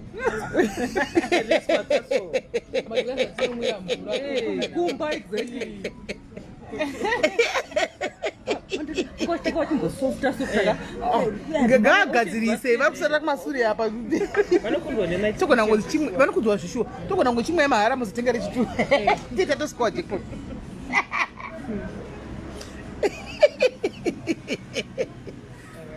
akudzoka regaitigwe kuti kwaikudii.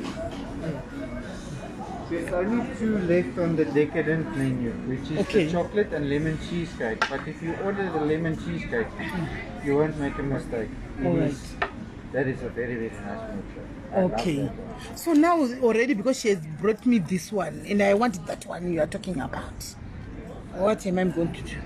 You have to drink that one, Mama. I have to drink this one and finish it. But I haven't touched it. You can drink it, you. I'm not in the mood for more. Alright, but if you want the second one, do yourself a favor and order that lemon cheesecake one.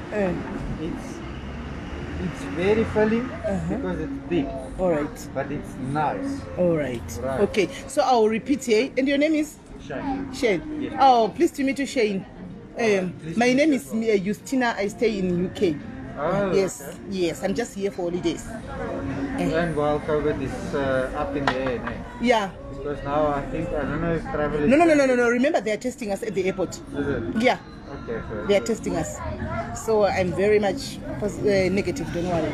I thought they would restrict travel now. They've brought No, us I back came before they restricted. Yeah, I came on the 18th. No, but the president last night took us back to level 3. Yeah, we know. I know that you are on level 3.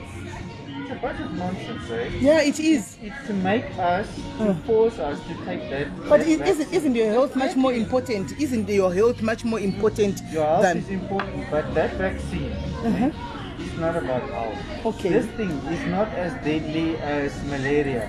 It's not as deadly as, do you know that worklessness kills more people than COVID? It's not as deadly as cancer. It's not as deadly as any of those, but yet there's a pandemic and they want you to have that vaccine, to inject you with that vaccine. Why? Why do they want it so badly? You know that the research for this coronavirus was done in the US by Bill Gates, and it became too expensive and too dangerous, so he sold it to the research center in Wuhan, where the virus started. That's why there are no longer cases of COVID-19. This thing is, it's a problem. It's a problem. Yeah, of course it's a problem because it's many-made, right? But I think this thing is about population control. That's what it's about. Yeah, maybe. But it's very bad, hey? You want to control, population of people by killing them. The bad thing is not about the virus itself, because I'm a diabetic, if anybody should die from it, it's me. Yes. Because I meet new people every day, wara, and I haven't gotten sick. But for some reason, they're making a massive issue about it. But the big thing is the lockdown restrictions. First it was cigarettes, that was declared unlawful. Alcohol was declared unlawful because a stupid bunch of kids went to Durban. Yeah, and I read the story. But I mean, for companies like this, they're destroying your business. Not that. You take off Still, among other people. Right? So it's an airborne disease, so it's the same. What is the difference? There's no difference really. I once said that we spoke about It's that. the same like driving along the street and the beggar at the stop street is not wearing a mask, the window is open, and he's saying hello through the window. Yes. I don't know, my brother, you just have to pray to God. Maybe he will intervene. We don't know what is happening really. Listen, I'm very glad you're enjoying yourself. Please take my advice on that. Thank you very much. Thank you very much. It was such a pleasure to speak to you. Yes. Ndakanga mine. UK.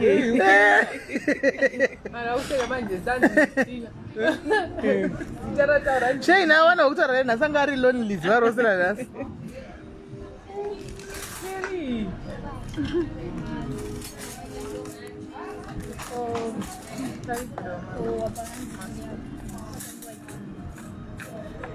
Maybe.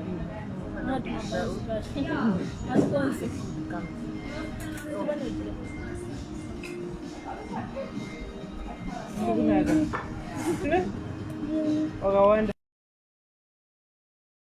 Yeah, zvibhanzi zvo zvanotipa izvi zvika zvingori paidya zvimino zvimoto complainai kuna manager tomaita to my salt.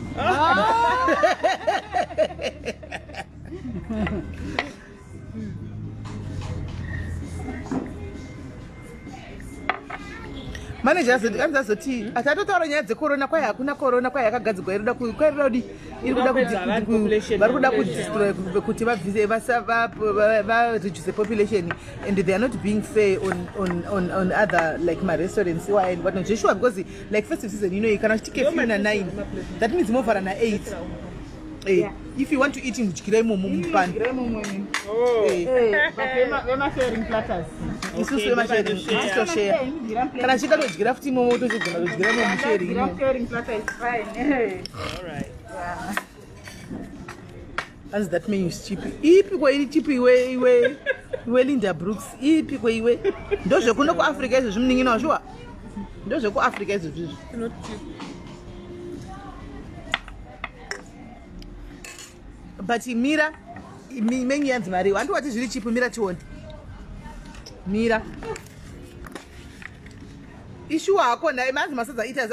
We are come at this report to complain. Marino, what's I platter for 2. Linda Brooks ish. Platter for 2 and ish. 345 right rands. All right, it pens 345 right. 345 iwe Linda Brooks. Imari kuma pounds.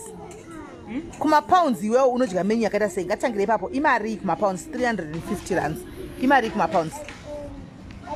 How much is it in pounds? 20 pounds? 30 pounds? How much is it in pounds? I thought 2 platter and Emma 3 what that means 700 already up.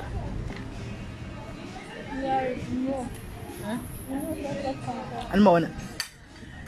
Saka inda vunza mvunzo wekuti imari kuma pounds inunzi yasi yachuma. Kelly sidira kuno andogeli sefakata.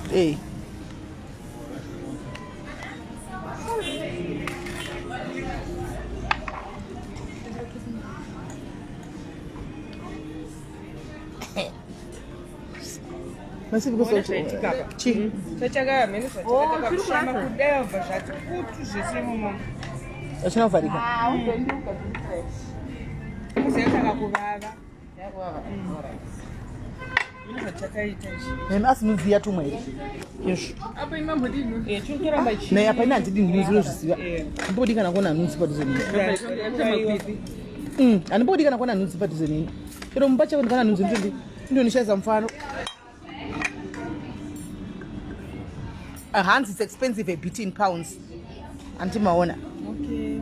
So maona kuti kuno kuka kuma pounds yakadura ani mashona. Saka Linda, I think it's fair. Maybe nunzi yedza tumwa chete.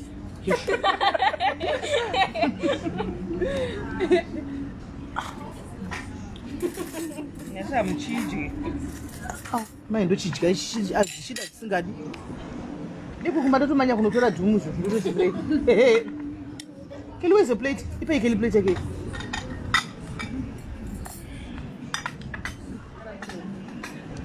Yati chigestuli. Ish, na mali. Ish. Ndine mavisa sango Cape Town ai. De kukapa. Saka vakatishanyira ukuno kukuwo. Saka tasangana katimbonana. Imi. Yasiri noma usedzisiri kumboinda uko. Ndikwepa. Naimi.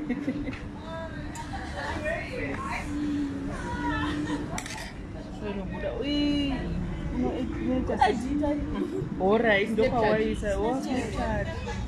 Iva vana vemazano vanombotoka mapicture vasina mboita snapchat. Handiti kushata kwese kunoonekera. Akuonekeri. Isusu manje. Tobatata mune vanhu. Nyararai. Isobra mbuya wese unobuda. Uti atiziye zvese zvese. Ndokotogwa ndizvandirini. Nditsoro tete. Munhu akasaka newe muridza nokukangamwa. Ndishonge munhu wiki pasho. Seriously? Munhu munango uri mudiki so pasho. Kuti ndine body diki. Ndishonge kana timaonera angu kana zvikuone muri palive. Ndiri muhombe ini. Muri munhu muhombe. Ndiri giant. Muri munhu muhombe. Giant high stacks.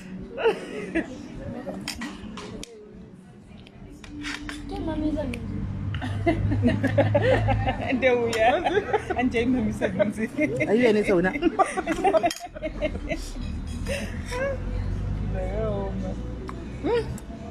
idyai chaizvo ndiri kukutumirai mari yenyu yamazi okay pakanimi kana mapedza kudya mupama paine munina wedu kana mapedza kudya ndoda kutumirai mari iyoyo yamange vabhadhara okay saka takapedza apa toro vachidumbu racho richinenge chine speseri aringe silazarirwa asi madrinks topama madrinks topama madrinks topama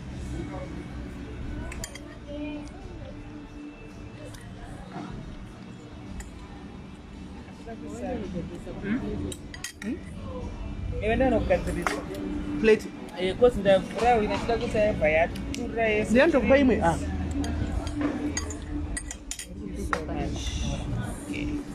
yachazochinjwa kacho foko yangu yabva yaenda orange saka unonzani Agnes moro Agnes wetaiti unogarepi unogara protea kusadi kupi mudhuze nepaustreet fruit college sasuko saka mi munogara naklopa munozviti munogara kuprotea pakise muchigara mutauro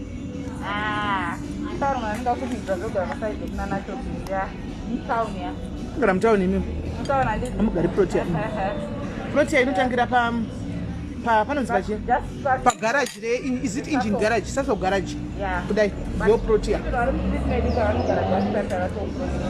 vari kuzasi kumusoro kwako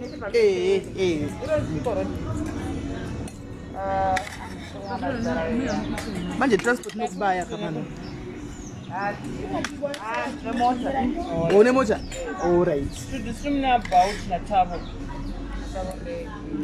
but pafield college getrawerorereko haroti anengada kudzodaimatinogara idyai kamuchida galipi iwe thank you Pems, thank you hanzi ndo Christmas box enyu iwe shalo noda kutinyengera panapa unoda kuti mningi wangu naye hadi kutengawo zvinhu zvake zveChristmas. You mean the green one?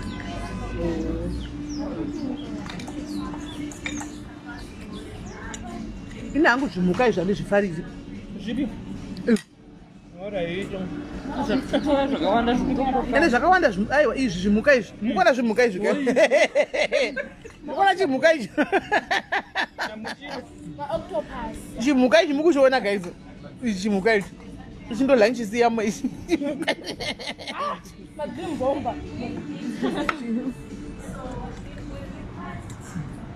chimuka ichi chodiwa nauyu izvona yada kungobvambura ndeene zvake zvaanoda nini nhunzi dzangu naini musitana ndiyatisa panapa ngavaya atauri nhunzi dzake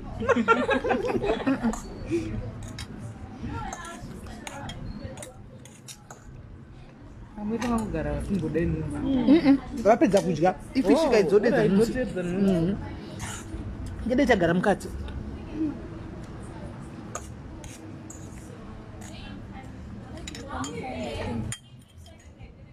kanyi imomo muzvinunzi imomo muzviruma izvozvi zvichada kutadza chimuka ichi izvi ndinofarira hangu mapronzi hai mapronzi chero kandigira 50 ndodya yese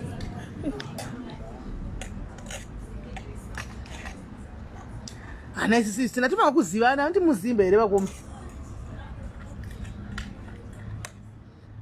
kela kudya fishi dzanga achitya kupinza makumbo ndodzaakutya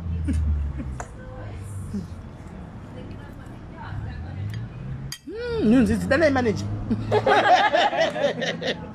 aiwa danai manager zvanyanya zvanyanyisa guys nenitingodya chingodai maoko manager ngauya aite plan ndo basa rake aiwa kani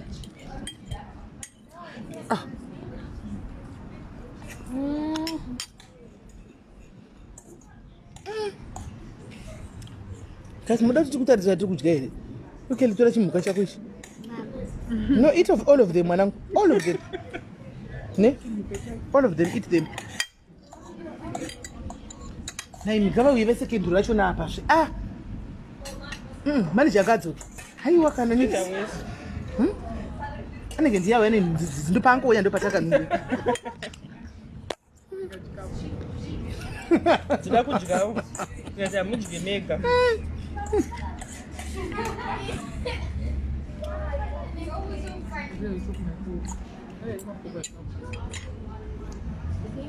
Mafuku mwema dikuzlaini ne maoko. Zimaboko unoko tindimura ne maoko. Fuku yashamise ina. Wakoma jera. Hanzi juruma I love them. Yo maokutopasiwa. Ene zvizondi kuona ini. Nuzi chimbo ida iwo kuchawo ya chikafu. Nje mchida iwo dzinde ikoko. Dzinde kune wawo.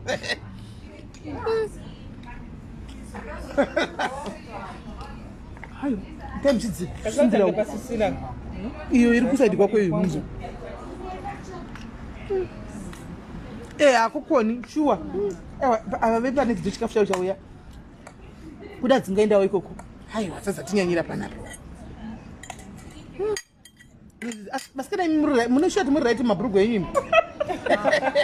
Nunziza utemba. Are you okay mabrugo menyu?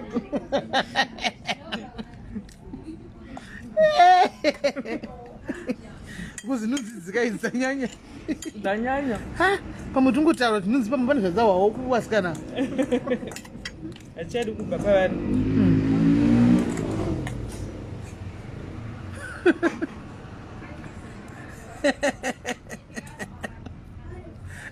Vanhu mukuseka yenyu nditorevesa nokuti dzatinyanyira dzainda adzazoindawo.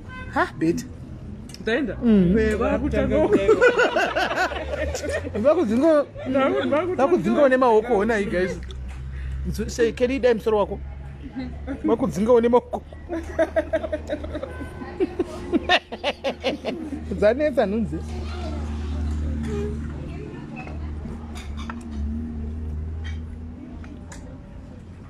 Lolo aripi lorei mamuonepi? Lolo haasi pano anambomuona.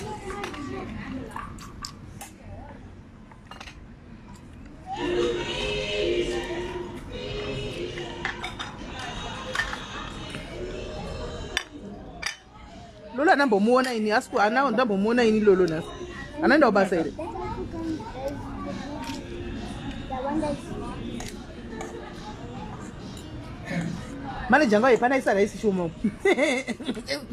Ngawe pano diwe. Ndova base. Ano simbosi akaona nasi isa shoma sei.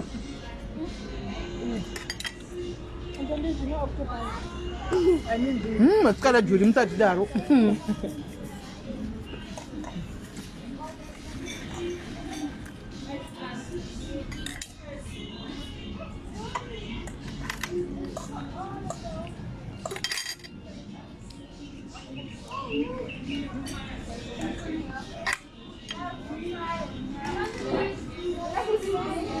Zanetsa nai amaudzigwa na wani maudzigwa wani aiwa ngawe yaite plan vakutotama vakutotama pakagara nhunzi dzashungurudza guys aiwa hatiti handei hatibveiwo pano nemitika sikebe tingodai aiwa ngatibvei pano hazvibetserizvi shuwa hatipindei mukati zvazvisikuita izvi handei Natindeu. Handei guys. Nhunzi ava kutiza wava saka dzodzoka pano kwatiri. Vanotakura. Ai vanotakura. Aiwa musikana yanga yatakura. Handichamutipa. Handei. Aiwa kana vedu we aripi musikana uya. Aiwa ngauya Nhunzi manager. There's Nhunzi here. UK yategura Nhunzi. Aiwa guys, aiwa ndari pano. Aripiko musikana uya. Kauya ite plan. Guys akana tasumuka isa tashikwanisi. Aiwa kana. Aiwa nikis. Vadzadza yenda. Avatosumuka vakutotisa vakutointa. Nizodzoka pano saka pete tisingobvawo pano. Uya chamari utibatsire kubvisa Nhunzi panapa. Isu kwedu ku UK hakuna nunzi.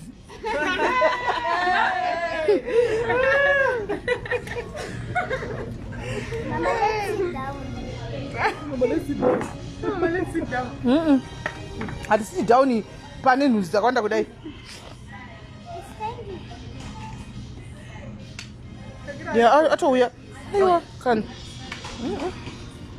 Tatambura nenhunzi. Aiwe, tambotwara apa dzapanga pauya dzambotizira uku zvovatiza. Satinotizawo.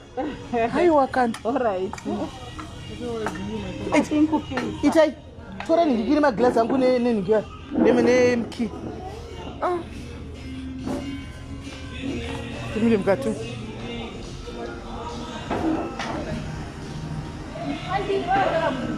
I don't know where are we supposed to sit? Yeah. Okay. Yeah? Because the fly is out there, yes.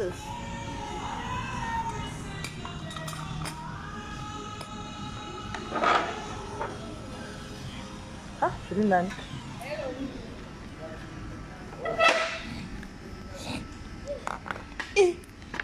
I'm going to mess it up.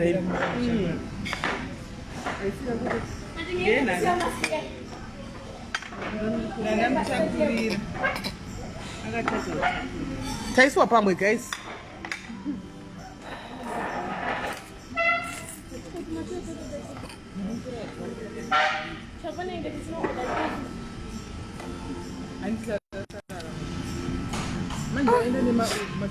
Anatoya nazvo zvose. Anatodzoka nazvo zvose pano. Chodya sei shwa tichingodinina nunzi. Bizi yatapinda nekudzinga nunzi panzara. Ava vatotiza dzanga dzodzoka kwatiri. Aiwa pano.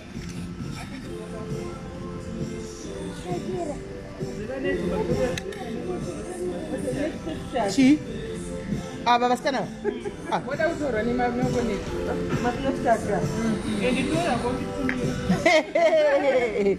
Anotora anobuda ndinenge makatsvukira tsvukira.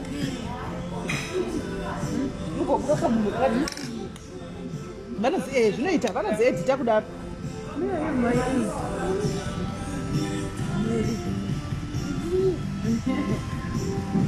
Vakoma chera mangwana mukamuka mukurangarire kuti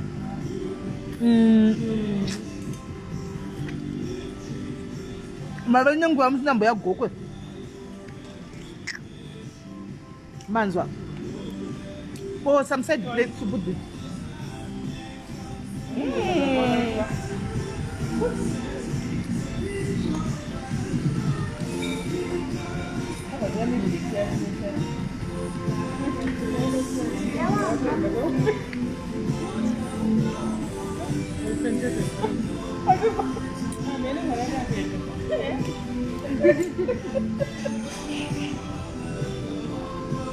Nunzi yenyu yawe nemiyo.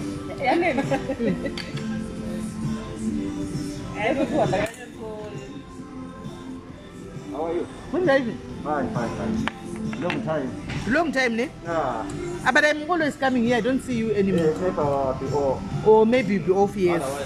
I'm good. And how are you? Thank you. How are you? You want another gogo?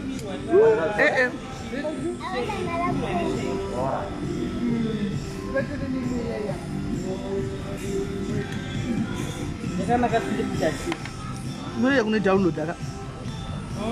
Mune download amaisa makasini. Asina nzada ndina nkuidownload ndongoshandisa original. Yaku inotora hayo zvaya itombonidona Snapchat kwete i public private yangu iri mbege inotora nokubudisa izvo yako makanyatsa kugadzirika zvakasimba. Idze kumboedita idzi. Zonetsa. Mukaona mapictures edu mungati ndiswe. Kusavarungudza. Tora yangu nemunhu live manje. kuvatore picture vaone zvinobuda. Musikana ngayo ikane maside blaze chise mashows aya tokanda pasi.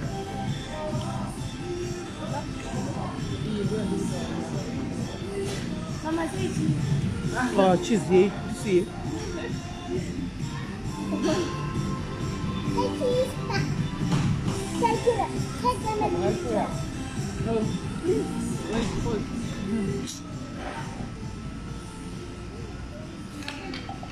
Oh, anga shida ndikiri. Another cold drink. Can I give it? Another Yeah. Say kunosikana yatutusa paiko ichamnyima chipo hapana kuya nemizvipekusira mapuronzi anenge apedza kudya atungu izunganza kwapate pepa toisa pai kana ushuwa akawanda watora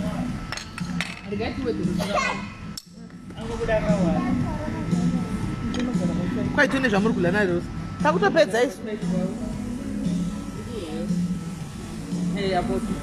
takutopedza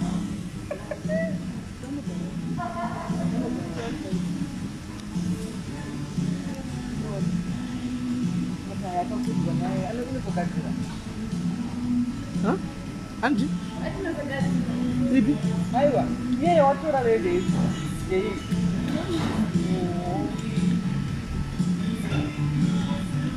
Rosa, wangononoka kude wangu wakurumidza kuti bata wangojoina ndine vanhu vemuratsenberg kai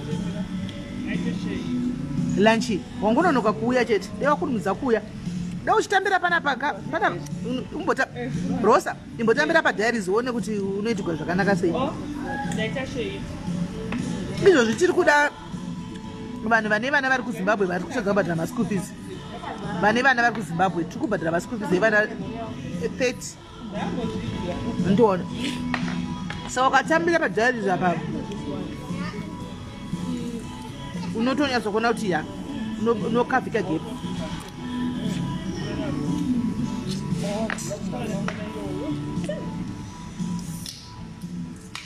papa dei wakurudza kuti bataka tatokuti uri papi tuechikupika tanoita watika kutora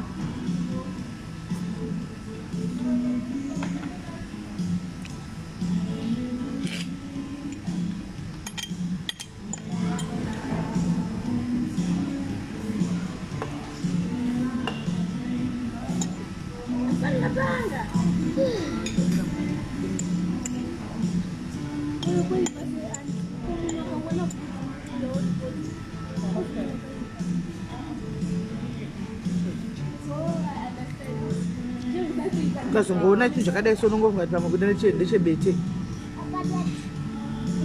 ndechebete ichi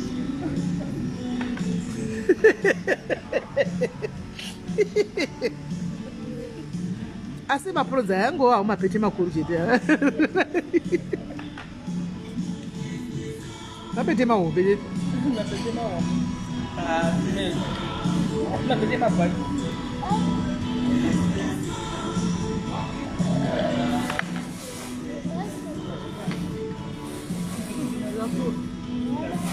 Hakuna kile. Chip, mai mamusosi. Ile round. auko kwa nini kusara mapunzi Mapunzi anaka manje. Amuzivi. Serious. Aya. Napeta.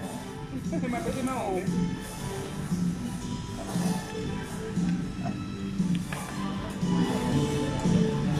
Yes, Andy Selina. Yes, zvedu.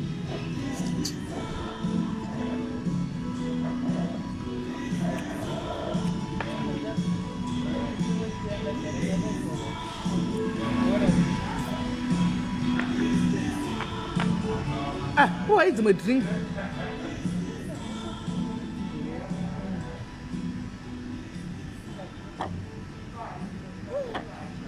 Drink was kana mwenda ukipta mushko takachengetwa kula sembe na Sis Melly. Vakati nyima kana drink chaiyo. Grace Nyasha manze I always ask for Port Elizabeth. Yaita say Port Elizabeth Nyasha. Grace yaita say Port Elizabeth. Oh, Sis Melly. Kana muri Sis Melly asika. Amuna nzara mambozo wa munonye beri.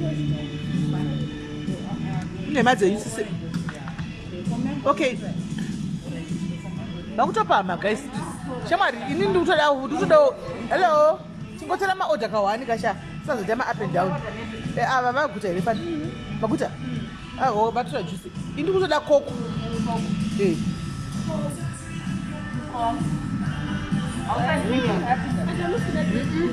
Maybe mango, orange, or good cocktail.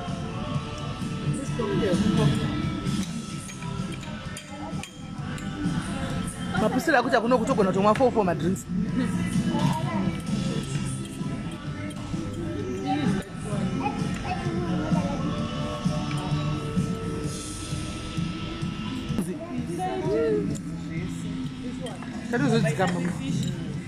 It's always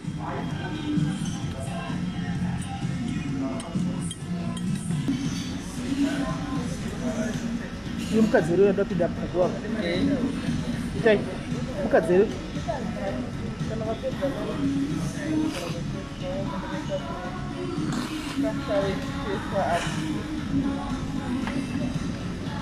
Mwana tikunotopfeka shoti kaona ya. Unoona zvine style.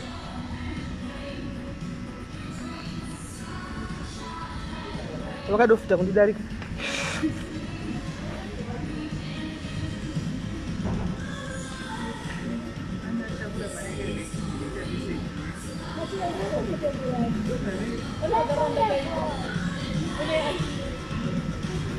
Grace ndo chandiri kutaura wana hatina kuramba kukubatsira. Ndiri kuchinda unoisa mapepa ako kuna Andiselina izvozvi kusati kwazara because we are only taking 30 people chat. 30 people only. Saka chibva unoisa pepa rako kuna Andiselina kusati kwazara. Because tiri kutozvitanga izvozvi because zvikoro zvovhurwa manje manje. So we need to finish the process izvozvi kuti tiwane kubhadhara mari dzacho. That restaurant again. And explore what they are making there and eat again. Yeah. Yeah, why not? Yes. Yeah. Or maybe we can do. Oh, there's a Luna Park. Can a Luna Park pass it up? Yeah, maybe we might go and get in a big wheel. In a big wheel and in a big wheel, and then it will be rotating there. It will be inside the big wheel. Yeah.